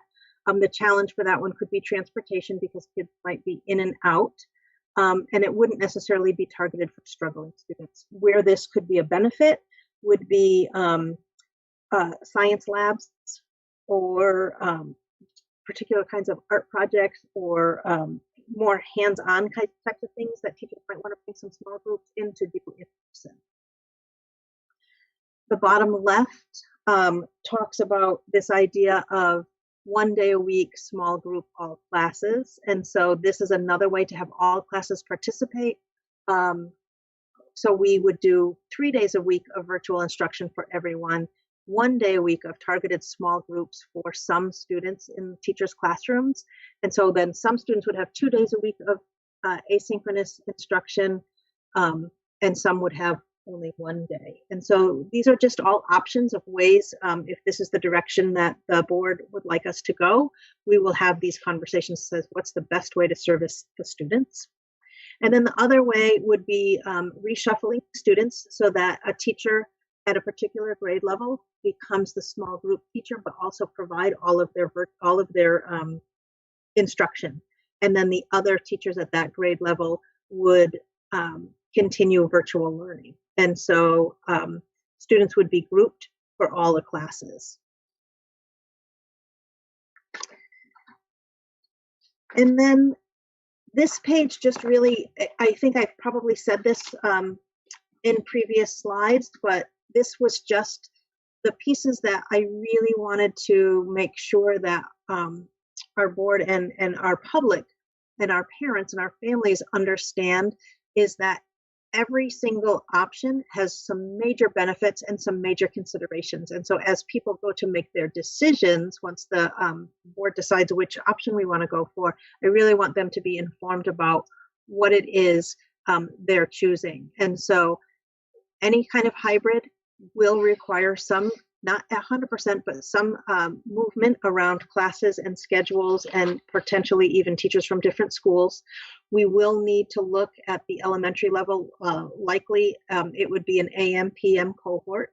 And so we'd have to consider transportation and what that would look like, and families need to make that decision as well. And one of the other things that we are committed to but can't guarantee is that keeping families consistent as much as practical. So if you have 2 students in elementary school, we wouldn't want you to have 1 student in the AM and 1 in the PM if that wasn't your choice. We would want to try to keep things so that you had a schedule that worked for your families. That we will need to spend quite a bit of time when we come back implementing the safety protocols and practicing them with our students. At the secondary level, one of the big considerations that we're revisiting, and back in June, we had really talked about an A/B model, or a 2-day on, 2-day in person, 2-day virtual, or 3-day virtual model. And one of the things that we're reconsidering and just grappling with a little bit is that has the potential to decrease the amount of direct instruction they're getting from a teacher. And so my example is, currently kids attend synchronous learning 4 days a week. And so if we just take math class, they'll attend math 4 days a week. Maybe that's about 4 hours. If we have to move to an A/B schedule because we can't bring all students back at one time, they would get 2 days a week of time with the teacher for their new instruction, and 2 days a week of asynchronous learning that could be considered more independent, because it would be hard for the teacher to move on and give new information and new content when they haven't had the opportunity. So that's a factor that we're grappling with, because we want to continue to provide a really robust and comprehensive program for our students. The other factor that we are thinking about is, what is the feasibility of having students in cohorts at the secondary level? And that's really tricky. Middle school may be able to we might be able to do that for some of the classes. High school gets really tricky because of the amount of electives, and that kids don't travel and all take the same courses. And then finally, something that, things that we always just took for granted, we have to really think through now, and that is, how do we do substitutes for teachers who are sick? And so that is, if it's a long period of time, we have some subs that we've actually already trained to do for virtual. But if it's a single day or a 2-day, that gets trickier, because then we're mixing and matching adults in the classroom. And so they're not insurmountable by any means, but they're things, all of these things impact how successful and how we're able to open schools for our students. And then just some of the whys behind the suggested options and the timelines. We are so thrilled that we have a great safety MOU. As Dr. Gill shared earlier, we did a great collaborative effort with our union and our teachers, and it was a really great process. Excuse me. As we enter November, just things to remember. We have a Veterans Day holiday, which is one Wednesday. I believe it's on a Wednesday this year. And then we have a week before Thanksgiving break, our minimum days at the elementary school, because we do the parent-teacher conferences. And then we're off for a week of Thanksgiving break. And so it's choppy. So if we wanted to consider bringing students back in any sort of hybrid in November, it felt really choppy to sort of get kids into a rhythm and be consistent for families. We do have 3 solid weeks between Thanksgiving break and winter break. And so that was one of the options where we said, if we were to bring elementary back on a hybrid, that would be the best time to do that. Then we're off for 2 weeks for winter break. And so there's the pros and cons of, is it better to bring kids back right beforehand and try to get things started? And then do we have to redo that in January when they come back? The other factor on a calendar is that secondary starts their new semester in January, and I believe semester 1 ends on the 15th, and maybe they start semester 2 on the 19th, because I think we have an extra day off there. And at the high school, they have a 4x4 model, as they do at the middle school, so they will have a new set of classes. So it's just a cleaner a break for students and staff. I think I've already said all of these a ton of times, so I won't spend a lot of time on this one again, but that we will, depending on which option you all is decided on tonight, we can come back in December and report on a plan for January.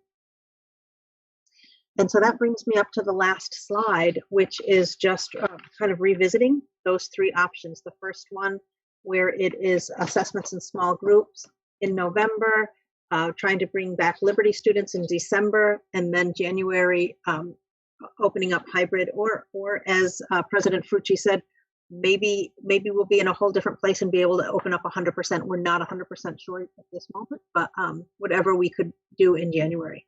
The second option is we stay 100% virtual, because it's that's working for many students. We know it's not for all through the rest of this fall, and we revisit in January.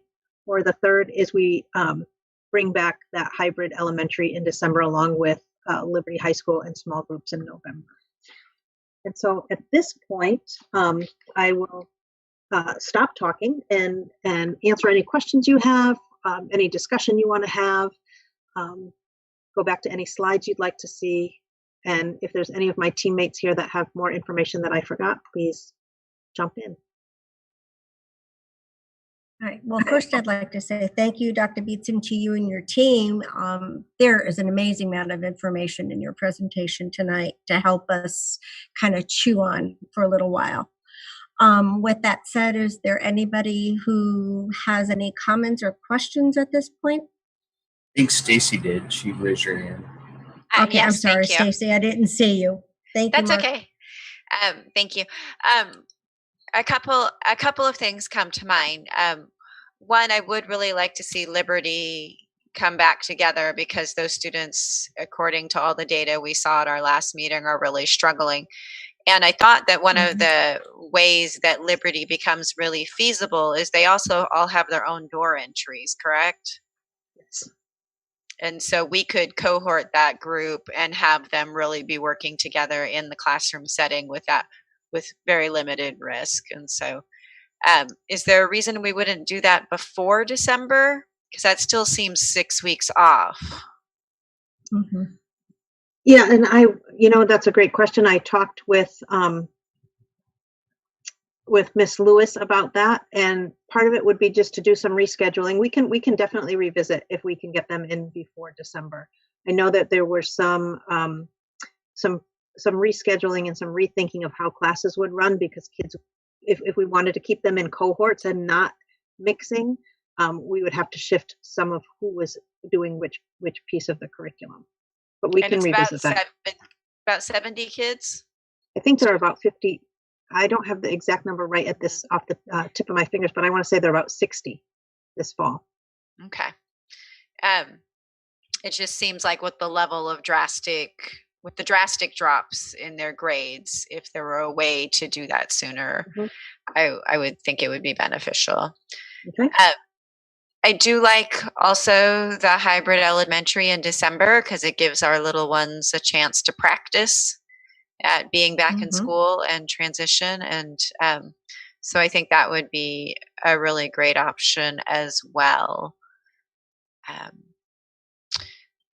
Was there any consideration to just doing something similar with 6th or 9th grade? Because those students would be going to new schools and not having experienced those classrooms or schedules in any way.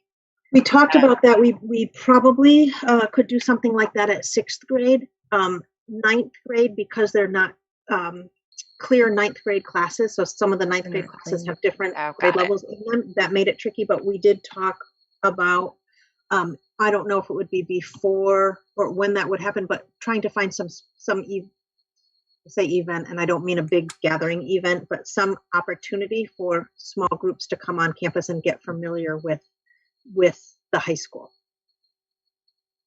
Just as a way of introducing them and transitioning them a little easier than having them show up all at once.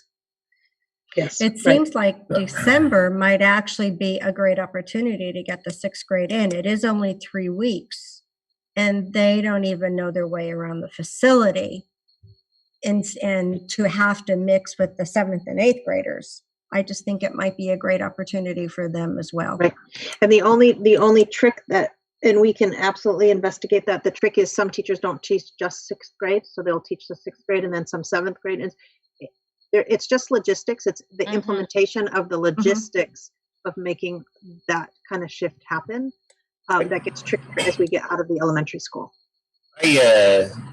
I don't, the option with Liberty, the thing we looked at on the survey is that the majority of the flippers didn't want to come back anyway. And if you look, you watch the news, there's an uptick in COVID in 46 states. Right now we haven't hit it.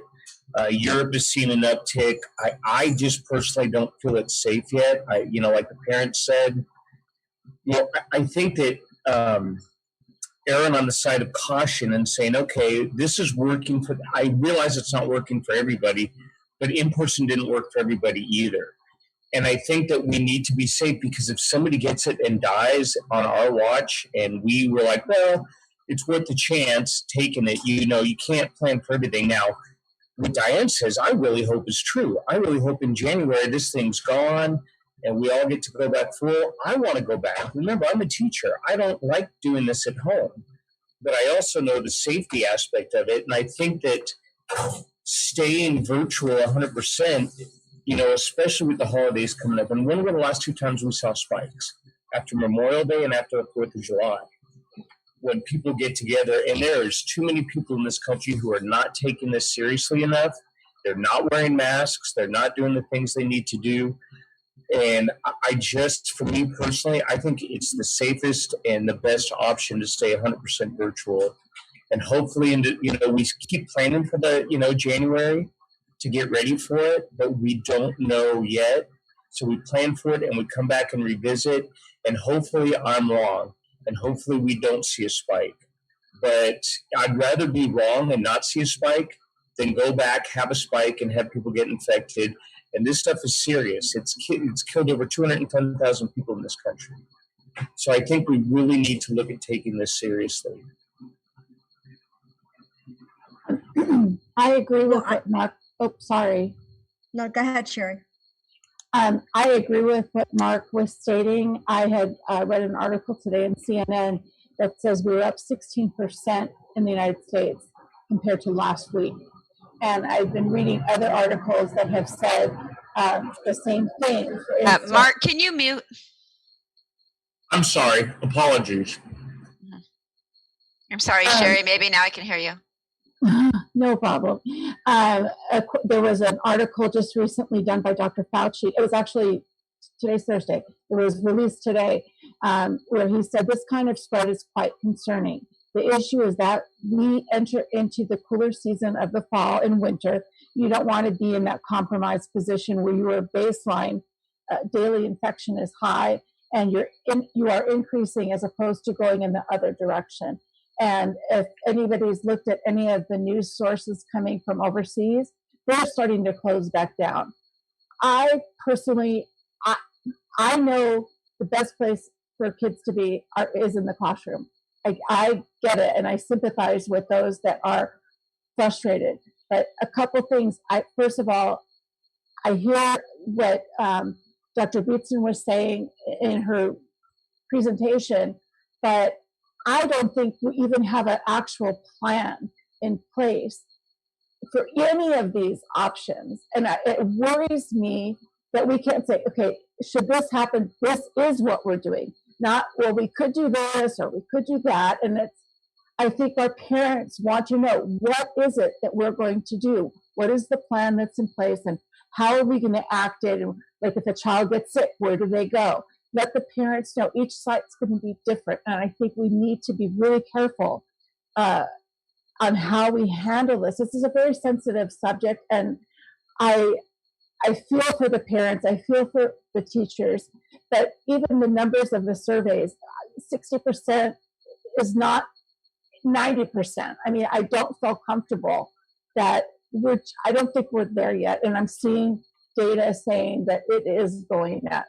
And I don't want to further explain it. I don't think we're ready. I'd like to see a full plan in place. I'd like to know if we're doing baseline screening with our students and teachers before we go back in the classroom at all. There's a lot to think about, but I would like to see plans in place for each site and know that we're making the right decision for our students and our staff and our community as all around. So that's all I have to say. I do have a question, Dr. Beatson. In the beginning, I think it was on slide 3, you had indicated that if we didn't make a decision on anything, then we wouldn't have an option. So if you can just kind of restate that again for me so that I'm clear. I want to make sure I heard your question, Dr. Moss. Yeah, were you asking about if we're in the red tier and we don't do anything, what happens? Is that what you're asking? So my understanding is when we were in purple, small group was allowed. When we moved to red, if we don't institute small group or some sort of in-person while we're in red and we end up bumping back to purple, I don't believe we can institute any in-person if we have to go back to purple. However, if we're in red and we start something in-person, we can continue that level of in-person instruction. Yeah, did that make sense? It does. Yeah, that makes sense. So it sounds like whatever incremental change or whatever that we decide to make, then we would have the options to do, to kind of move further. But if we don't make a decision and decide that virtual is the best for, until the end of the school year, not the end of the school year, but the end of this year until December, then we wouldn't be able to do anything until January anyway. Is that correct? Correct. Until we move, my understanding is until we move back. If we move back to purple, we wouldn't be able to do anything until we move back down to red again, and then you have to wait your 2 weeks. I think this is Charles, Dr. Young, that I remember Dr. Matiash, the health director of Solano County, talking about that. If you don't engage some level of in-person instruction as part of your plan in red, as Dr. Beatson said, and then the data for the county goes back towards purple, you would be pushed back to purple. And I remember him talking about a 25-day. It's just the timelines just extend for when you would be able to move into the next phase. I think the easiest way to explain it is whatever we put in place while we're in red, we can keep in place even if we move back to purple. Right. Yes. Right. Well said. I had a quick question for Trustee Maselli. When your thoughts about staying virtual, was your thought to bypass any one-to-one and small group as well, and just Yeah, I think that you have to stay out. And to me, that argument about, hey, we have to do it while we're in red so we can continue in purple, to me, in a rational world, if you went back to purple, I don't care what you're doing, everybody would have to go back to virtual. I mean, this is not the common cold. This is not a flu, and we're not there yet. I mean, we don't have everybody wearing masks. Dr. Beatson brought it up, working with kids about, hey, don't be switching masks because you like the other person's mask better. I mean, these are all real issues. And like I said, I just don't like the idea of in-person anything at this point. If we were farther along, if we were doing better, yes, but the signs aren't pointing, the data's not pointing to it. I mean, Europe's going back on lockdown, 46 states are seeing spikes, and we're going into the really bad season for it too. So I'm not a fan of any sort of, virtual is not great for a lot of people. Virtual is not great mentally for most of us. But I'd rather be in a bad space there than be sick with COVID, because if you've watched the news, anybody who's gotten it and has been hospitalized, it ravages you and you are not the same again. So I think in this case, for me, I don't feel comfortable with anybody going back. Option 2, to me, seems like the rational move to do. So I just want to share as well. There is Gethsemane, go ahead. I wasn't finished with my thinking, and so now hopefully I'll be able to, to share what I was thinking before I was cut off. So I just really, for me, I do have a big concern with anybody going back. I'm a teacher as well. I know that our district is not doing anything. We're not going back until January, and I think that is a very safe way to go. My concern that I do have, though, is we have students like our special education students with their testing and things like that. So that is a big concern for me, that if they're not getting I don't know what level of services that they're actually getting. So I would want to know like how that will be serviced, in terms of how we decide to move forward. So what's going to happen with them if we decide that we're not going to go back at all until January? What is going to happen with those students being able to be tested or that type of thing? So if I can get clarification, that would be helpful. Thanks. Sure. So what we're doing currently is our school psychologists, who are trained to give all of the assessments, the academic and the cognitive, and they are on the management team. They are going in and doing the assessments. We don't have a huge cadre of them. We may have to, so that we meet timelines and deadlines, we may have to pull in some additional people, maybe some retired folks to help do that as well. But that's what we're doing currently, and I would imagine we continue. And then the special education teachers are delivering the specialized academic instruction and specialized behavioral instruction via Zoom as classroom instruction is happening. So it sounds like there is some of those things that are happening already with that option 1 that's taken place. Correct. Not with our current staff, but yes. Okay. But Dr. Beatson, just testing, not small group. Correct. Just testing, not small group. Thanks. So testing only applies to our special ed students. And EL. And EL, okay. Mm-hmm. And it's happening with our instructional aides? No, with retired teachers. So we have retired teachers. So Ms. Rice is overseeing the EL testing, and they make individual appointments. And we have the 6-foot table set up with the clear dividers in the center, and the assessor has on masks. So it's happening with retired teachers on a 1-to-1 basis. Okay. So now that we have our ratified safety MOU with our teachers, which has a very clear outline of what happens if cases appear and how it's handled, could our teachers be doing that work, the 66% of them that have said they would come back to work? I don't understand why we're paying retired folks. Not that I'm sure they aren't great at doing their job, doing the work, but if we have 66% of our teachers that are willing to come back to work and we have our safety measures in place, why wouldn't we put our own teachers back in place? I think for that to happen, for any of these next steps to happen, we have to continue to work with our bargaining team. Dr. Gill, if you want to chime in on any of that, please feel free. Sure. Thank you, Dr. Peterson. So yes, we would still have to negotiate with our bargaining team any working conditions, such as schedule, such as which members come back and so on. We have heard from BTA very clearly that they would not disallow few members to come back earlier. They said it's either all of us come back together or no, none of us come back. So that we have shared, which we understand. So going back to EL testing, regular classroom teachers actually typically don't do EL testing. Right. In the past, also retired teachers did the EL testing anyway. The got only it. people who might have helped us with the EL testing, let's say if our teachers, BTA members were coming in, maybe some of our intervention teachers might have helped. Or we would have still used the retired teachers. So even in the previous years, because EL testing has to be done outside a classroom, doesn't happen inside a classroom. Okay, but in options 1 or option 3, where we have assessment and small group, just some of our teachers would be coming back for that, not everybody all at once, right?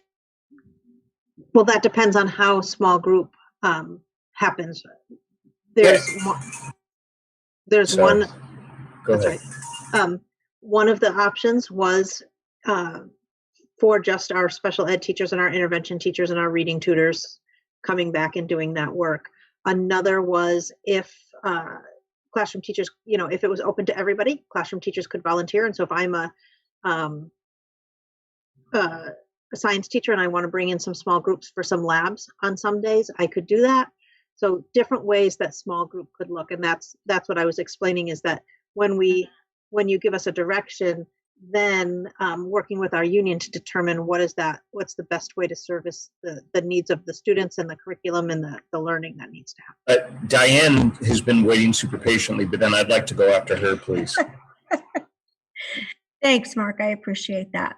Yeah, it is. And it looks like I'm going to be on the other side of the spectrum with you guys. I really want to get the kids back into school. I see that we've got some real opportunity taking advantage of November and December time so that our kids could get acclimated and get used to a school environment. And we're also getting really good at the processes that we have going. There are reports that are out there that are telling us the schools should go back and they are safe. Even in the states where some of the spiking is going on, the schools are doing well, and they're telling that over and over again. I should have brought the article in that I read just the other day, though the ones that were quoted with us today as well from the American Pediatric Association and CDC, the kids need to get back to school. There is so much that we are not touching and meeting because the kids are virtual. There are needs out there that we are not seeing because we're not seeing our children face to face. The reality is in our own community, sports is going back at the high school soon. They're going to be doing practicing. There's going to be restrictions and there's going to be limits going on, but it's going to be our own high school program. Kids are playing sports. Kids are out playing in the community. If you drive around, you see them all together. I think we have to accept that kids have already been together. They're several times ahead of us. And I really think it's time to get them back in school and to get them over the fear of not going to school. I think that's part of our job as well.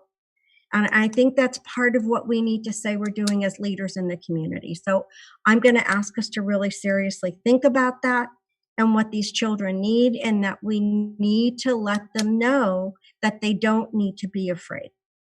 That's my piece.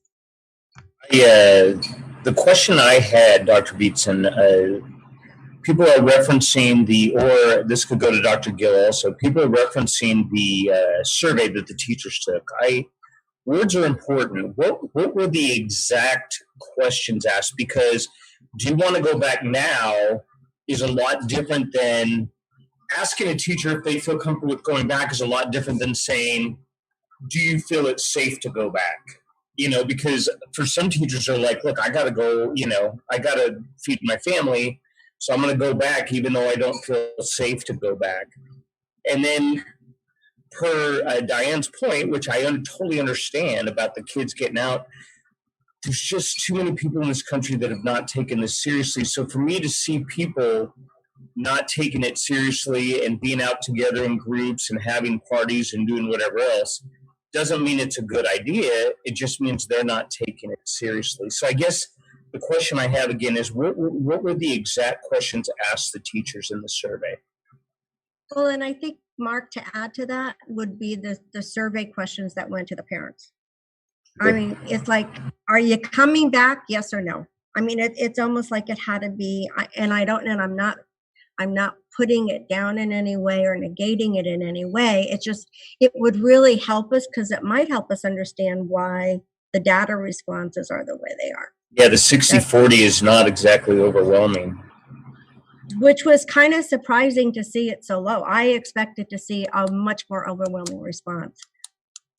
Yeah, we're divided overall as a country. I mean, you have people that just aren't taking this seriously, and they think it's a made-up thing. So we're going to have percentages of people who just aren't going to take it seriously and just say, hey, I want my kids back, and I don't even think this is a real thing anyway, so why are you keeping them out?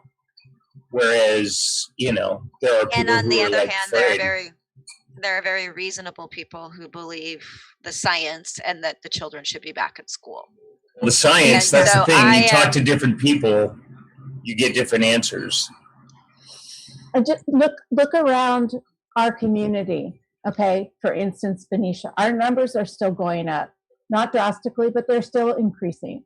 And the longer it takes for us as a community, let's just put Benicia out there, as a community, to take this virus seriously, the longer it will take to get our kids back in school. And it's not that I'm trying to put fear, and I agree with what Diane said as far as getting the kids back and letting them test the waters and such, but we have to err on the side of caution. And you guys had mentioned that January 15th or something is the end of the first semester for high school, and I think that puts us at an ideal time to really focus on getting the kids back after that point, because then we will have hopefully not increased, and for that 2-week period after the last holiday, which would have been January, New Year's Eve, New Year's Day, that puts us 2 weeks out, and we should already have seen if anything bad had happened. And if not, have the plan ready for us to review and make sure the parents get it, and not all this unknown. But I think if that sounds good for us to consider after the first semester is over for high school, and that gives us that leeway in time. And I think our little ones need to be back now. I mean, they are the ones that are struggling with their reading. They need to be connecting, and they need to be connecting with others. And you're right, Sherry, with the high school kids, they are doing better, and that's a natural time to bring them back. So if you look at option 3, they wouldn't be coming back until till they're ready at their semester break. But I really think we need to get our children moving. Our children need to come back to school. But the teachers, not all the teachers are ready to come back to school. Well, I'd like to hear what the question was. I think Mark posed a good question, and I'd like to go back to that. Sure. Would you like me to share my screen and show you the questions? How would you like to do that? Please. Share the screen, please. Yeah. Give me 1 second. 1 second. Let me pull up the document real quick.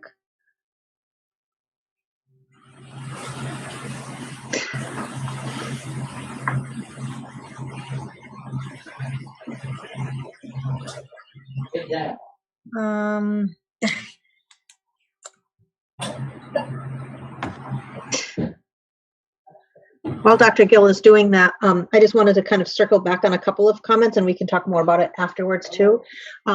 So I think one way to think about, we have the MOU, which is very detailed and many, many pages long about the frame and the structure of all of the safety measures that will be in place.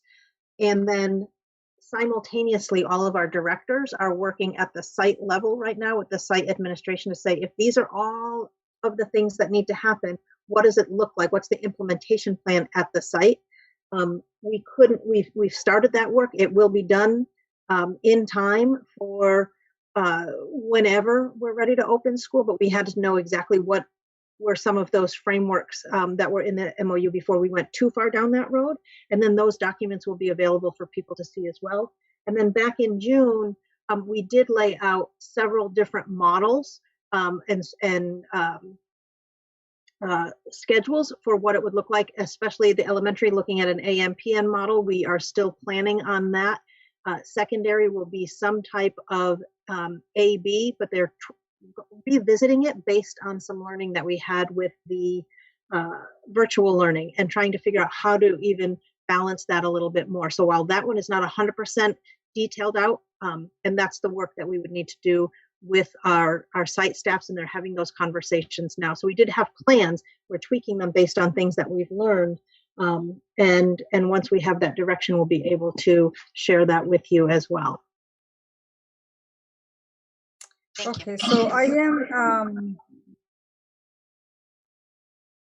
let me show you, let me share two separate documents with you because I noticed in the survey, it's difficult to see all the options, but I will show you the options in a different kind of form. So let me share my screen real quick with one of this document first.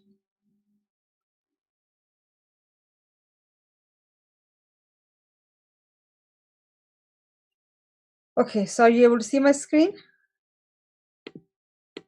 So when we sent the survey, this is what the survey looked like. This is for teachers. And after asking basically their school site, grade level, and so on, we asked them these questions, but I noticed the way the survey is, it's difficult to see all the options like this. So I'm going to show it to you in a different form in a second, but I just want to show you these are the kind of options they had. So for example, one of the options is, yes, I'll plan to return to work or teach or work in person on a full-time schedule 5 days per week. Second one, you can't really see the whole thing, but I'm going to show it to you from here where I actually have the data. So for example, first option was I plan to return to work. Second option was, no, I plan to provide a medical verification that I have one or more underlying health conditions, underlying conditions that are identified by CDC as putting me at a higher risk of complications from exposure to or contracting the coronavirus, and I will need to work virtually.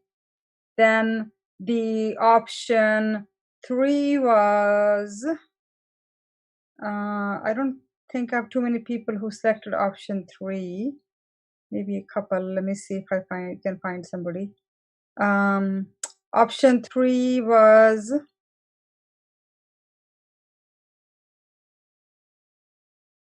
sorry about that. I apologize. Had I known this, I would have pulled this data, this survey originally ahead of time. So I'll go to the option. Basically, option 3 says that I will bring a doctor's note. I would be able to work in person, but I'm going to need some modifications. That's what option 3 says. Option 4 was that I will need a doctor's note. I will need medical childcare leave. That's what employees selected, that they're going to need childcare leave per the CDC, not FFCRA requirements for full time. And the next option said, I am going to need childcare leave.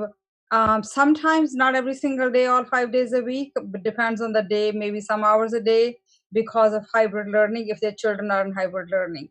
And the final option was that, no, I will plan to request unpaid leave of absence for any family matters that are related to coronavirus pandemic that is not addressed above. So, Dr. Gill? Yes. It's Michael. If you go back to the Google form there, yes, and you click the little eyeball at the top right, it'll show it as if you were filling it out. Perfect, Michael. You're a genius. Let me see. No, I can't. And then if you can just go ahead and click resume collecting responses for the time being, it'll open it back up, and then everybody can see. Oh, awesome. Thank you so much. You're a And then go lifesaver. back to the little eyeball there. Or no, Okay. actually it's, yep, there you Preview? go. Preview. Okay. And there you go. Awesome. Oh, yay. Okay, this is what I was looking for. I couldn't do that. Thank you so much, Michael. You're awesome. We really appreciate you. No problem. So this is Thank what you.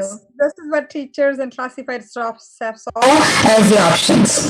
That is a Ooh, speakers. Okay.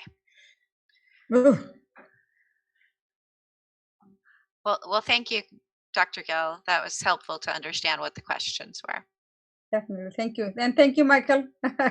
Actually, on the question, I read that question, please indicate your plan to return to in-person instruction when we have the ability to reopen. I read that as, okay, we're reopening, are you coming with us?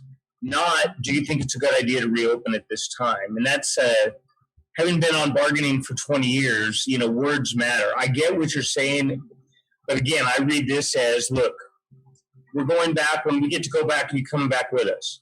Not, do you feel comfortable and think it's a good idea to come back? And I mean, even with this question, you said it was like a, what did you say, like a 70% rate, you know, out of the responses you got, like 70% said they'd go back?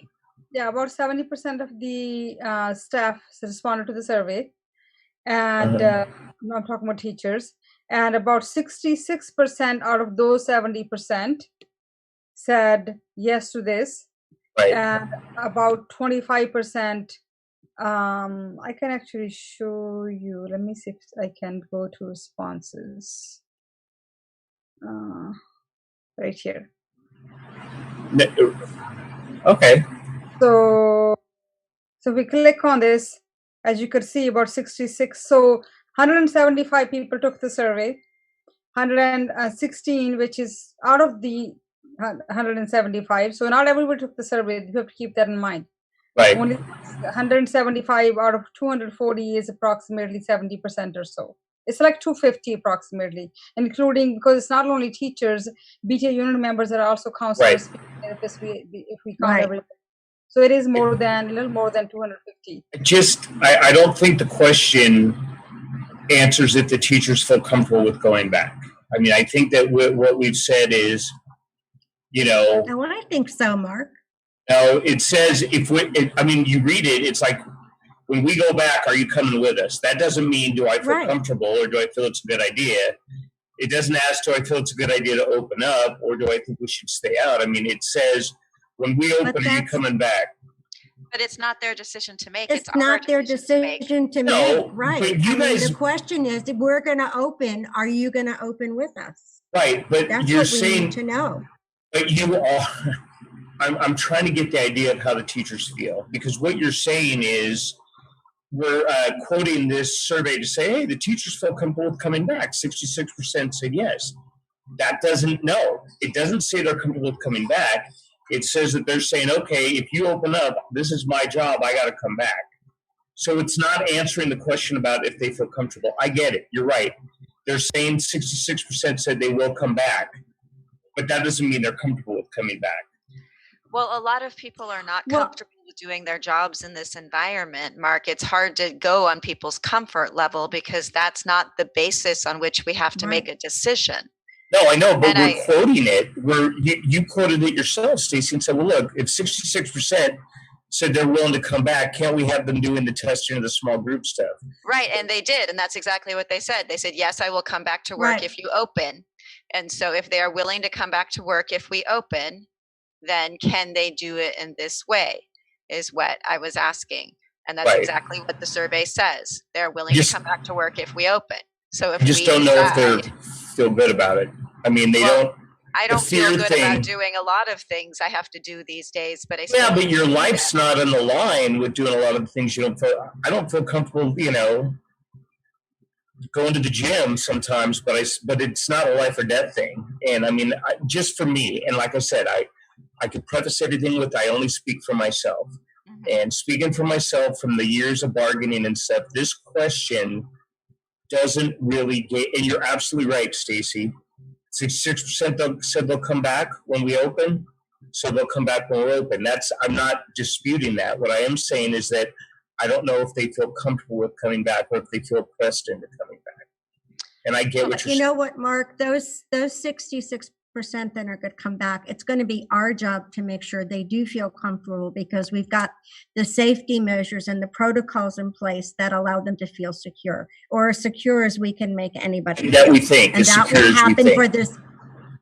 That's what I'm saying. And we'll Yeah. do that for the sake of our teachers and our students. But what we needed to know is how many are going to open up with us when we're ready to open. And the survey says that 66% of them are, Okay. of those that responded, because we didn't get everybody to respond. No, yeah, I'm not arguing with that. You're absolutely right. That's what they said.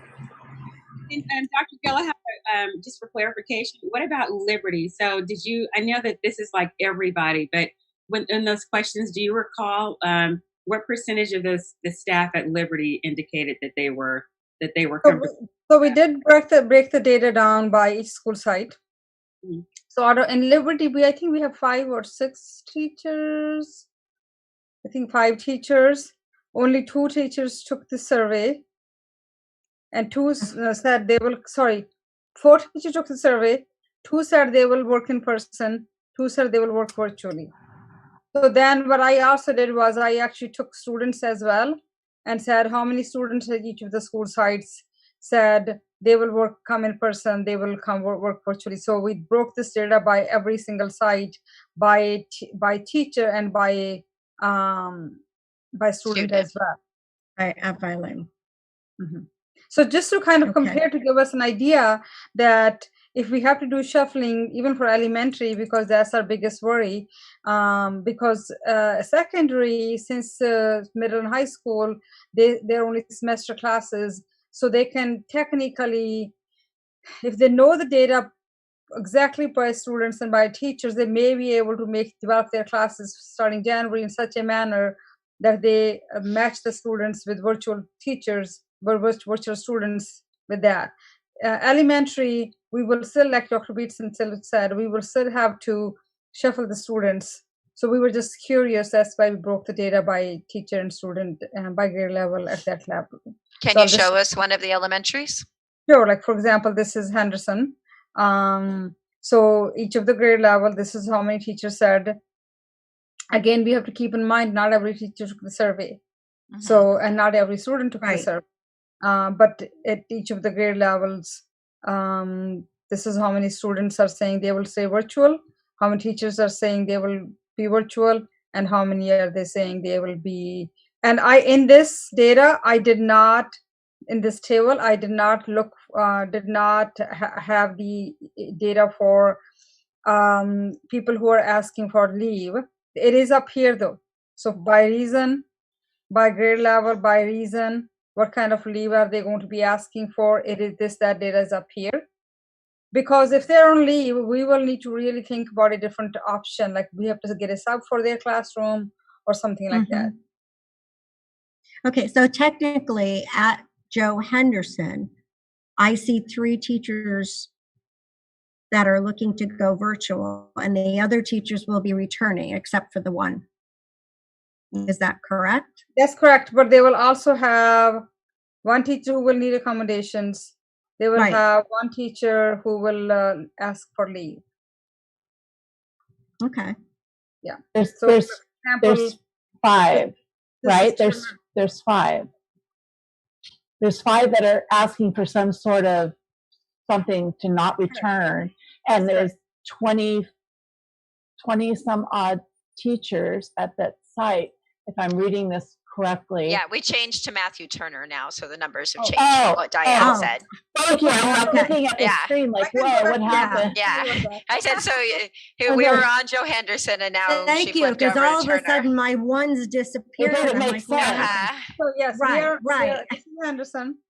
So 3, 4, 5, and how many teachers responded? Yes, 1, 2, like all of these 20? down here.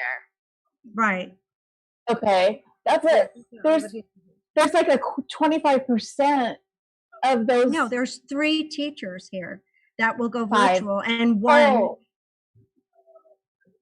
They go virtual, and one wants accommodation, so they're still there and in the count. There's only one that's asking for a leave. Okay, thanks. That's correct. Sure. So each Okay, school site now is you very can switch schools. Yeah. So each school, like for example, I was in Turner. Turner's rate is very different as compared to Henderson. So we will need to really work with each school site, and their students. Boy, not very many of the Turner teachers responded. And not many responded, but also we have more teachers at Turner saying they will need to stay virtual. Or I mean, we have 2 teachers right here. And we have 2 going on leave, right? So we'll need subs for these classes.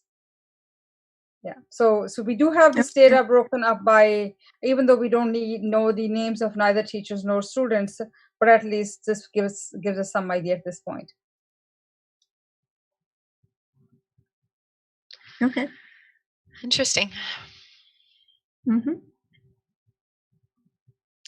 So I think the one thing that's still ringing in my mind is that, when you listen to Dr. Mateus and Dr. Fauci, the original reasons that we went virtual and we went into lockdown were to give our medical system the opportunity to figure out how to treat this virus, to not overwhelm the medical system, to have all the medicines and everything in place that are necessary.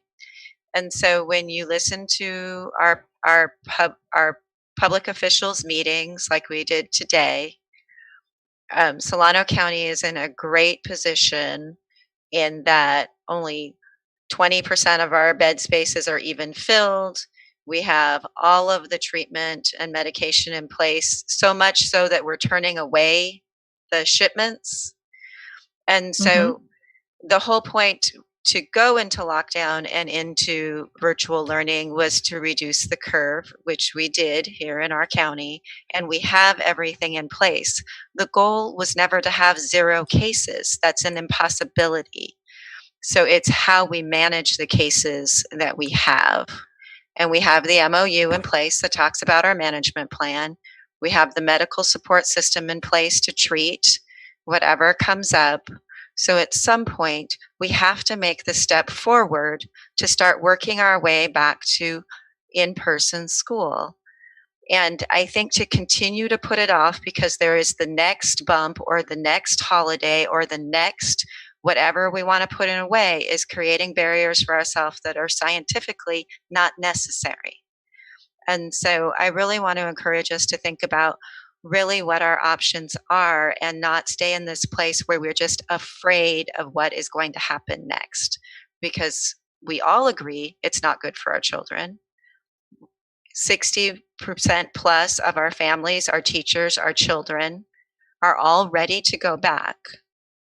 And so we really have to be thoughtful, not only about our own fears, but about the bigger picture. And I feel like we're getting a little bit stuck when we really need to be listening to our data and our opportunities to move forward. Our law says we must provide as much in-person education as possible. We have a lot of possibilities that we're seeming to just shut down.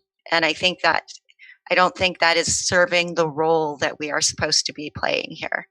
And that is to lead the discussion and move forward. And so I think that's where I stand. And I'd like to see if we can move forward with some of our work. Yeah, still going back to the holidays. I mean, you talk about data, and the data shows that after each of the major holidays, we have a bump that goes up and then goes down. That's what the data shows. We have a bump and it goes down. And it goes up, and then people get seriously ill and could die. And I'm not comparing Memorial Day and 4th of July to Christmas and Thanksgiving. Christmas and Thanksgiving are way bigger holidays. The parent that wrote the note talked about people traveling across state lines. I'm not saying don't ever open. I'm saying that for me, and I get it, Stacy, that you don't have that fear of the bump after during the holidays. And like I said earlier, I'd rather err on the side of caution. Yeah, it'd be great to get in and if you can go back and possible, but is it the smart move? And that's why we are in this position to make the decision on what we believe to be the smart move. And for me, it's already You been know, shown that and- schools are not the super spreader places. oh, really? Families, Georgia, you look families. all through the South. No, No, You're seeing look big at the data. spikes. Look No. at the Oh, data I I did about look where at the those data, cases data. are Mark. starting. I did. no, I did. nope, the I schools just- are not showing that. Quick- Everybody is Can I ask you a quick saying question? that Diane, the Ms. schools are Ferrucci. not the spreaders. Not Yes, true. please. Not true. I have a quick Yes. question. So first of all, I just wanted to recognize the fact that this is a tough conversation. It's challenging. There's over 1,000 school districts in California. They're all having the same conversation. Some districts have made the decision to go back, and they're in a similar place as us, and some of them have decided to go in a different direction. So I just want to acknowledge the fact that this is tough. We want to do what's right by everybody. I did have a question for the board. I'm curious regarding the value of the safety MOU, with those safety protocols. So can you share your thoughts about that 30-page document and its impact on any in-person learning now or at some point in the future? Because I think 30 pages long, and nothing's perfect, but we went through the whole effort. So I'm just wondering, how does that safety MOU with its myriad protocols affect our decisions? I'd like to hear a little bit more.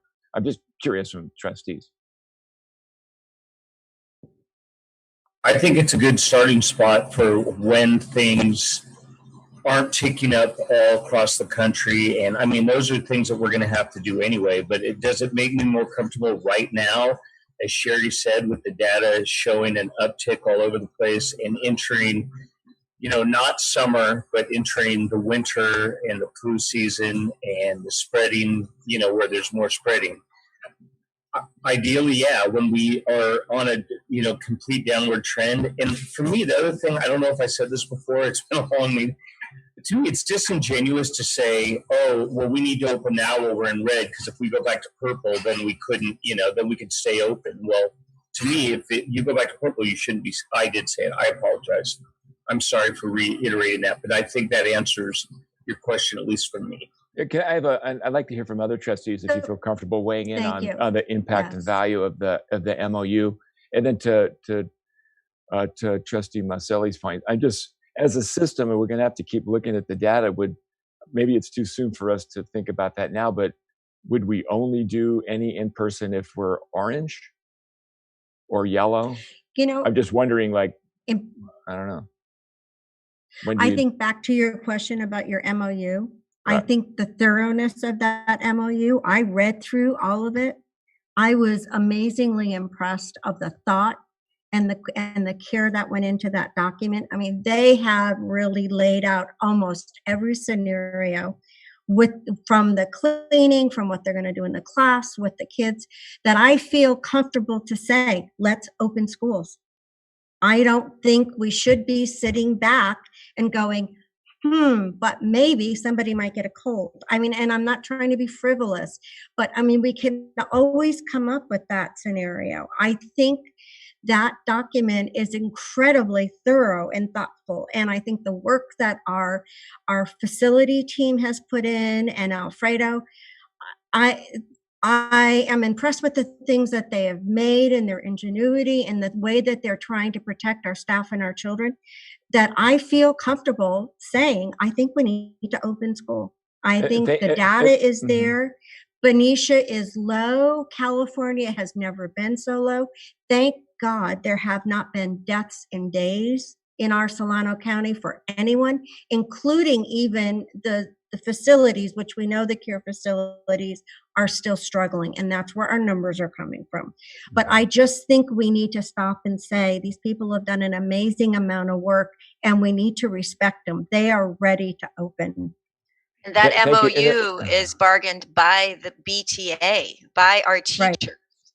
So they helped identify all the things that they felt were necessary in there. So, wait, can I say something real quick? I wasn't trying to, negate any of the concerns shared, because I see those too. I mean, obviously, anytime you go back to in-person instruction, and I have lots of good conversations with Dr. Moss that it comes to mind. I mean, you want to have a confident workforce, right? I mean, you want people to go into it feeling confident that they could do it, that they could pull it off, that they'll be safe and the kids will be safe. So I just wanted us to think about that a little bit more. Do we have confidence in that document to guide the work? Because the other thing to think about as you guys wrestle with this, and I think you're close to making a motion and to making a decision so we can move forward. The other thing to think about is that the one-to-one in the small group conversation originated in purple. Remember that? So when you were in purple, Right. We got guidance from Governor Newsom's office saying if you go and doing one-to-one in small group in purple, you can do that, but just have a plan, have a safety MOU. So that's where we've lived for a long time, and it takes a while to get these things done, and that's where we are right now. I'm wondering, based on what I'm hearing, and I have had a number of conversations with teachers who are such good people and so caring and wanting to do the right thing and making really heartfelt and passionate pleas for the kids who don't have the wherewithal to make. I get a little emotional talking about it, but they don't have the work, because I think about the teachers' faces when I've talked to them. They don't have the wherewithal to make distance learning work. So I'm just tossing out there with the purple zone option of one-to-one in small group. Before you move to your vote, do you want to at least think about that a little bit more, that was an option in purple? That's why we spent 3 full days, which took over a month, and the teachers, they're doing virtual learning who are on the bargaining team. They have to go away from that and spend time with us doing those bargaining days, not to mention all the prep to get it done. Do we want to, I don't know what the right word is. I don't know if value is the right word. Do we want to recognize that and that option in the purple zone and the effort we put around it, and to think about, is it an equity issue? When we talk about equity work, and we have some of our disadvantaged kids are having the hardest time with it. Oh, do you want to? They are absolutely. I'm almost done. Okay. Do we want to consider, dear board? It's your decision. You want to make another pass at thinking about it? Would it be reasonable to have some small group instruction, as it was delineated and offered in guidance from the State Department in the purple zone, and we're in red, for those kids that are just potentially falling away from us? I pose that for your serious consideration. No, I remember red is not, hey, we're doing awesome. Red is still widespread. So I am not comfortable, it's kids are struggling. Well, instead of saying, okay, let's send everybody back, or let's go back in cohorts, why aren't we looking at what are supports virtually that we can give these kids that are struggling in the online? So for me, it doesn't, I respect that, and I would like to put more effort behind helping those kids that are struggling in the virtual model, but it doesn't change my feeling on small groups. I'm just, what we just have to add, Dr. Moss. I'm sorry, Dr. Moss, and then, Diane. No, it's okay. If we really want to be real, there have been students that's been struggling for years. And so if we talk about really wanting to make things better for all the students, I get it. I know it's very difficult. It's difficult for me as a teacher. It's a new challenge that we've never had to deal with before. I feel really bad for the parents who are having to struggle with their kids, especially their small students. But their students have been falling by the wayside for years. And so the urgency right now that I'm hearing, I get it. It's urgent. I know it's an urgent situation, but it's been happening for a long time, and just in a different way. But now it's just impacting the greater population of people, and I understand that. So for me, I wouldn't want to put somebody in a situation, not a child, not a staff member, that I wouldn't really necessarily want to go into myself. Given all the, reading information I've been reading about, I know schools have, some of the schools have been opening, but I also know that the cases are starting to unravel because the kids weren't in school. So yeah, there wasn't really a lot of data to say what was happening with students because they were inside. Now that they're out, there are cases that it's popping up. It hasn't necessarily impacted us yet within our counties that we know of yet, but it's happening. So that is still, that's still a red flag for me. It's not an option for me, number 3, to move into all these different, oh yeah, let's do this, because it does sound like there's a lot of moving parts. It doesn't really sound very solid to me. I'm glad that the MOU is in place. That definitely had to be in place before any of this discussion could even get to this point. So I'm grateful for that.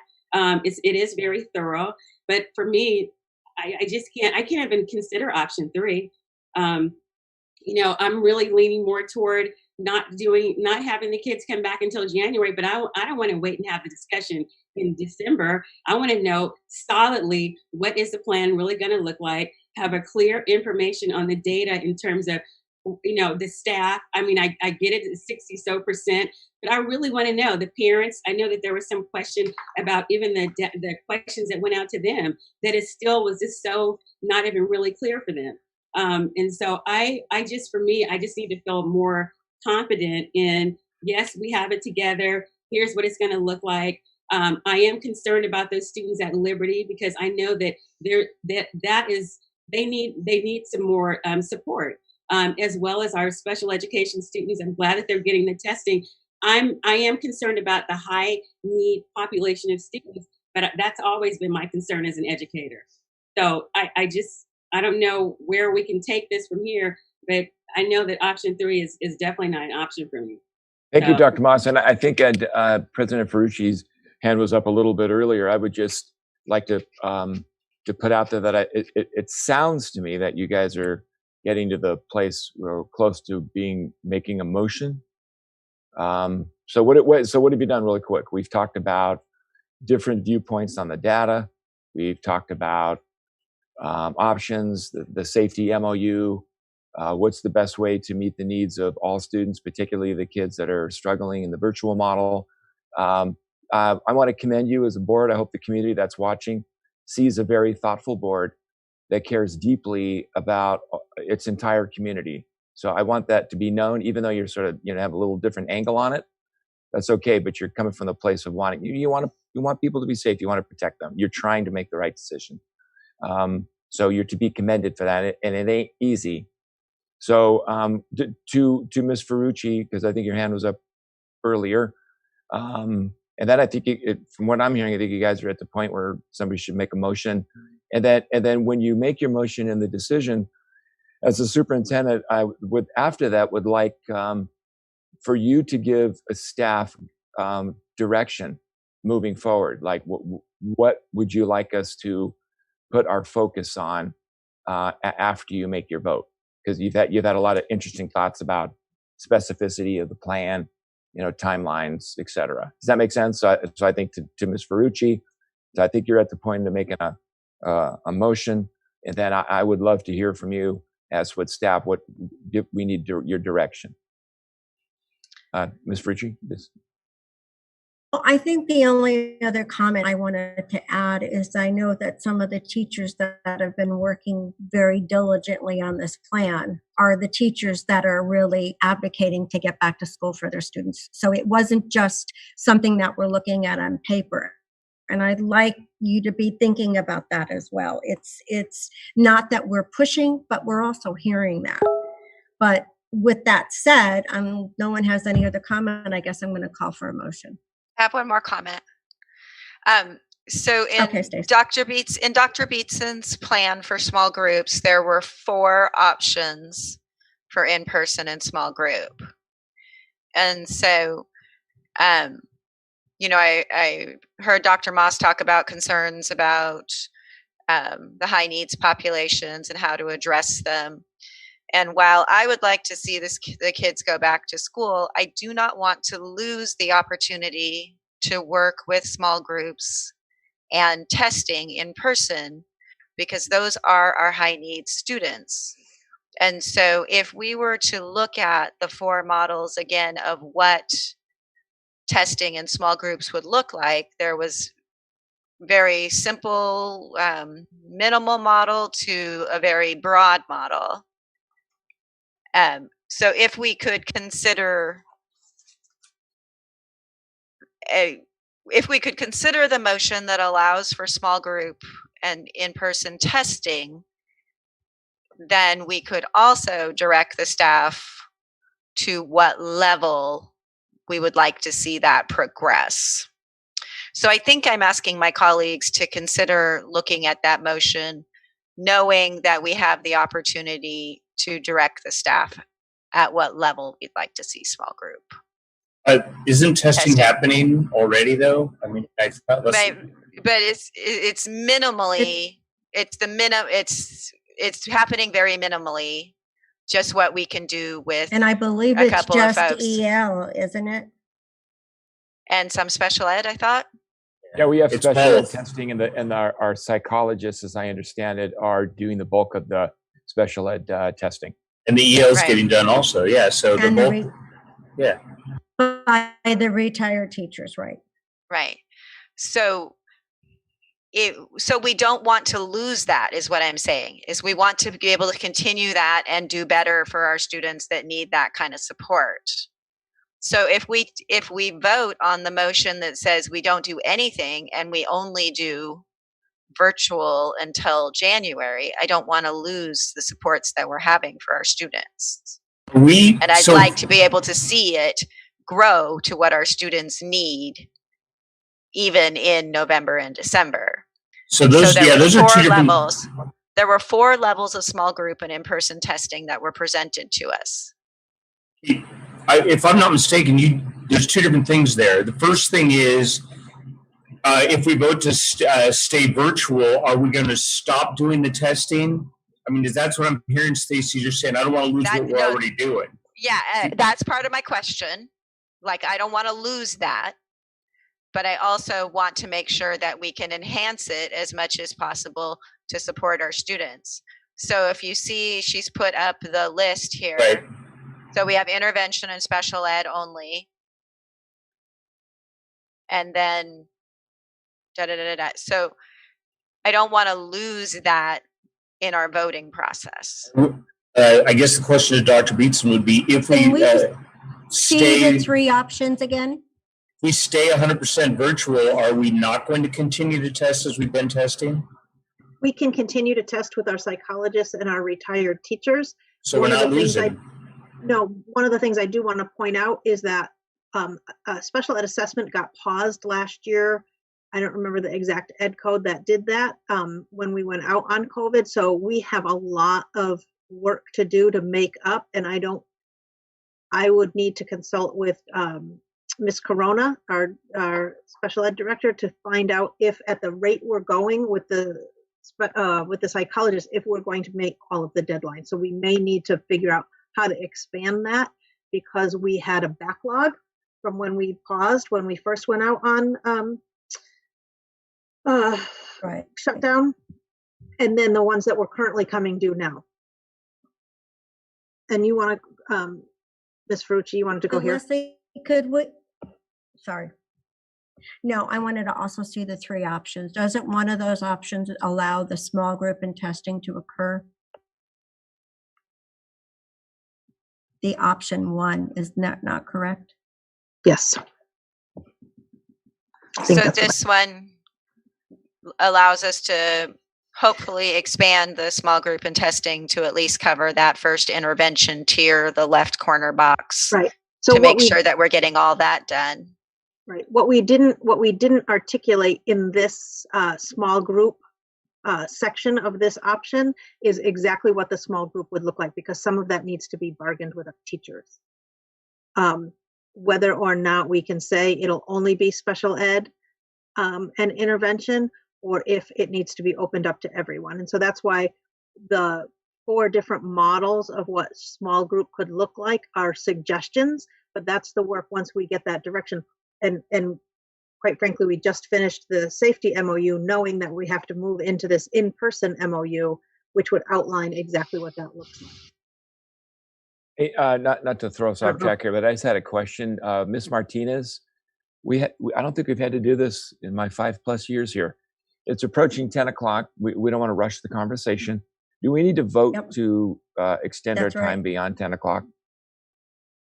I think we do. Yes, Okay. we do. Yes.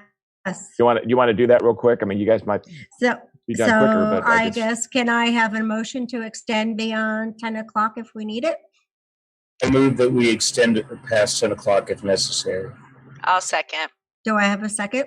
I'll second. All those in favor? Aye. I only heard two. Aye. Okay. All right, we got it. Any opposed? Hearing none, we're extended past 10 o'clock. Okay. Thank you, Dr. Young. I was looking at the clock. I'd like to make a motion. I think we can continue talking forever, but I think we know where we're at. I'd like to make a motion that we take a vote on the options. I think we're ready. So I'd like to your move to do motion that. needs to be an option that you want to vote on. Oh, okay. I'm sorry, I didn't realize that. Our choices are option 1, 2, or 3. Yeah, I move. Miss Dr. Beatson, can you put up all 3 options again? I think it's the slide just before this one. Right here? So that, all 3 options on it? Yep. Yeah. Can you see all 3? Yeah, absolutely. I know it's tiny. I'm sorry. Go ahead, Dr. Moss. Oh yeah, I just wanted to clarify. That's okay. Beatson, I heard you say that if we went with option 1, that there is still some bargaining that would have to take place, correct? Correct. I'd like to make I'm sorry. Go ahead. No, go ahead.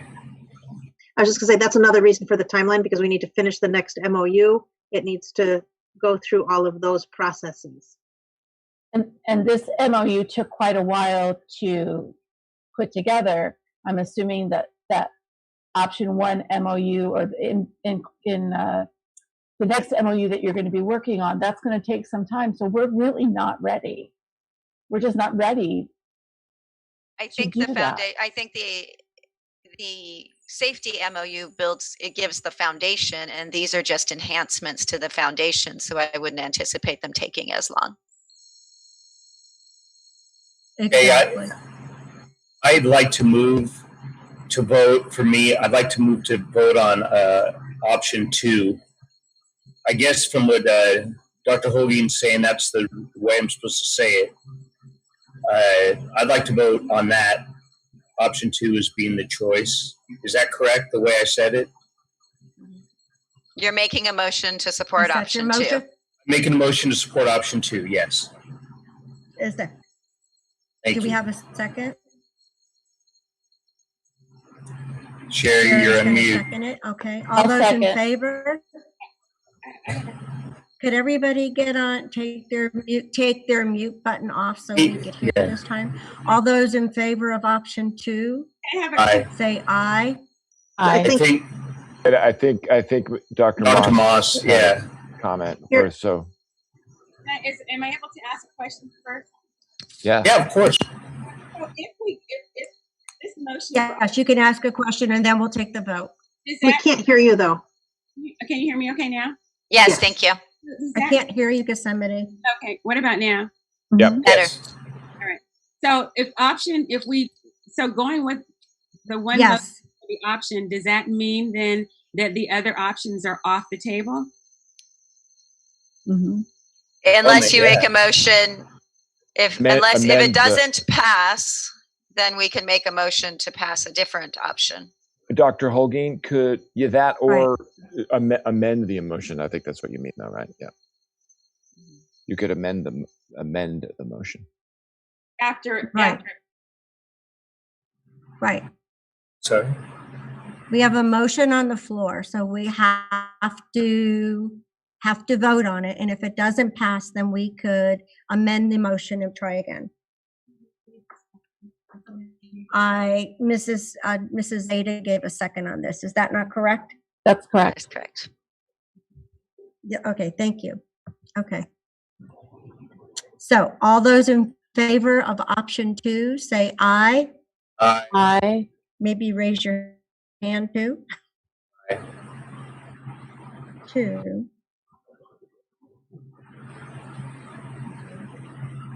Pardon me? 3. Dr. Moss. 3. Okay. All those opposed? Nay. Nay. So 2 opposed. Okay, so we don't need to amend. Option 2 passes. We are going to stay virtual until January. All right, everyone. Before We have one before more we item to go through. before we do that, I would just like to I do want to ask the board, I'm interested in your direction for staff as we go forward. So dear board, dear community, we're not going to come back in January with a plan, and we're going to be working on this all the way through all the several months, providing updates to you and the community. And then I think it would be very vital for us to have a plan, at least by the latest by December, based on where we are in the tiers and all of that, and so we can present that to you. So I think we need to. My thought, we would need to have a plan in December that you can consider voting on. My thought, that for when we come back, because you don't show up in January and just start. I mean, it's got to be done before then, as early as possible. So So your direction to us is Dr. Young. I guess. Go ahead. I think I said I would like to propose that as soon as we can, we have a plan to come back, either in hybrid or full bore, depending on where we are with our status. And I'd like to see that happen the latest, December meeting is no good. It has to be in November, because our December meeting, we only have one, and it's a reorganization and it's a swearing in meeting. So it's really a moot point. It needs to really be by the November meeting, the second November meeting. Okay, so just the Which I was trying to find the date, but I don't have it. I couldn't find the date. The 19th, I believe. And I agree. I want to. I'm sorry. Say it again. Sorry, I just want to have something solid. 19th. Okay, wait, let's do it. So the date. Hold on, Dr. Monson. That's really critical to hear what you have to say. So it's the 19th. We'll come to you with our plan on the 19th. And so what I've heard so far is we would like staff to work on a plan. One thought is for hybrid, and and bringing the plan that we presented to you in the summer. I think that back online. Although at the secondary level, that might take some reworking. In fact, I know it will. So Dr. Moss, additional thoughts to that? No, I definitely don't want to prolong this anymore. So I just feel like I want to have a solid plan so that we can say, okay, this is what we're going to do. And then that way it's clear. Can you be more clear of what you want in the solid plan? For starters, I want to make sure that they have everything in place for them, like with the union, with the in terms of when we come back. So make sure, I guess your next conversations, there has to be another MOU in place. Is that correct? Hey, get all that done now. That would be a good direction. All that bargaining you talk about, do it now, get it done so that when we do go back, we're ready. We don't want to okay something before we even have the structure in place to do it. So if there's any in-person hybrid bargaining, do that between now and then. Get it done. Okay, so the MOU that we just approved actually included that. So I guess what I need to understand a little, right, there was a lot of the language, and it included the 4 scenarios. So, but it didn't include the in-person. It didn't. Yes, it did. Yes, actually, it says it's the 4th seminar. It's an in-person learning. No. What do you guys have to? You said you still have to go get an MOU if we came back. So what do you have to get an MOU on if we come back? What she was talking about was. Let me weigh in real quick. So you guys are doing good. Gets past 10. These conversations get harder. So hang in there. Hang in there. Dr. Gill, why don't you talk about the MOU? The MOU for the public is the impacts and the effects of any change in working conditions. We do think that most of those have been addressed in the safety MOU, but there may be some things in that are not. That's why we have to have that conversation with the unions about that. So Dr. Gill, anything else on that? So we have done the major amount of work for health and safety because that is the major chunk, but we still have to go back. Now the conversation we'll be having with our union members is, one, with the classified staff, we still need to negotiate health and safety piece with them, because they also play a role in in-person instruction. Second thing we have to do is meet with our BTA bargaining union members on actual schedules, which is part of working conditions. So even though the health and safety piece is done, we still need to talk about what will the schedule look like for a teacher at elementary school, what will the schedule look like for a teacher at middle and high school. When I talk about schedule, like at what time are they going to be teaching kids? So that is one of working conditions. And so it which not take that long. The only challenge is, like Dr. Beatson mentioned, we really have to think about secondary level, because elementary, we can do AM, PM, and we could say kids are still receiving 4 days of instruction.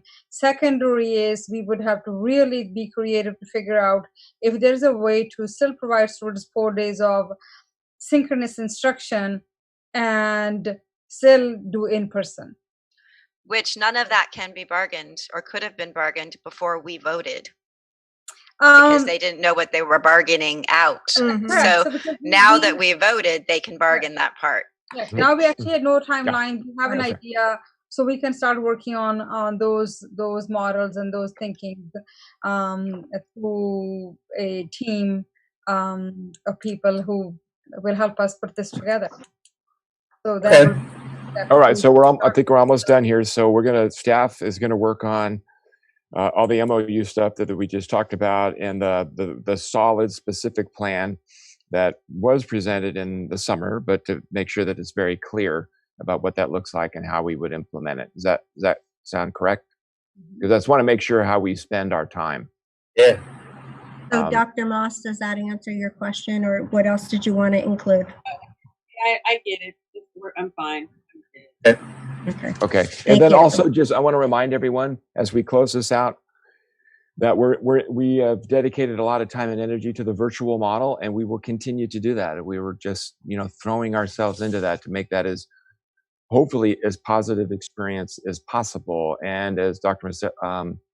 Maselli talked about earlier, making sure that we're intervening and supporting students that are having difficulties. So we want to give the public assurances that we're going to continue to get after that as mightily as possible.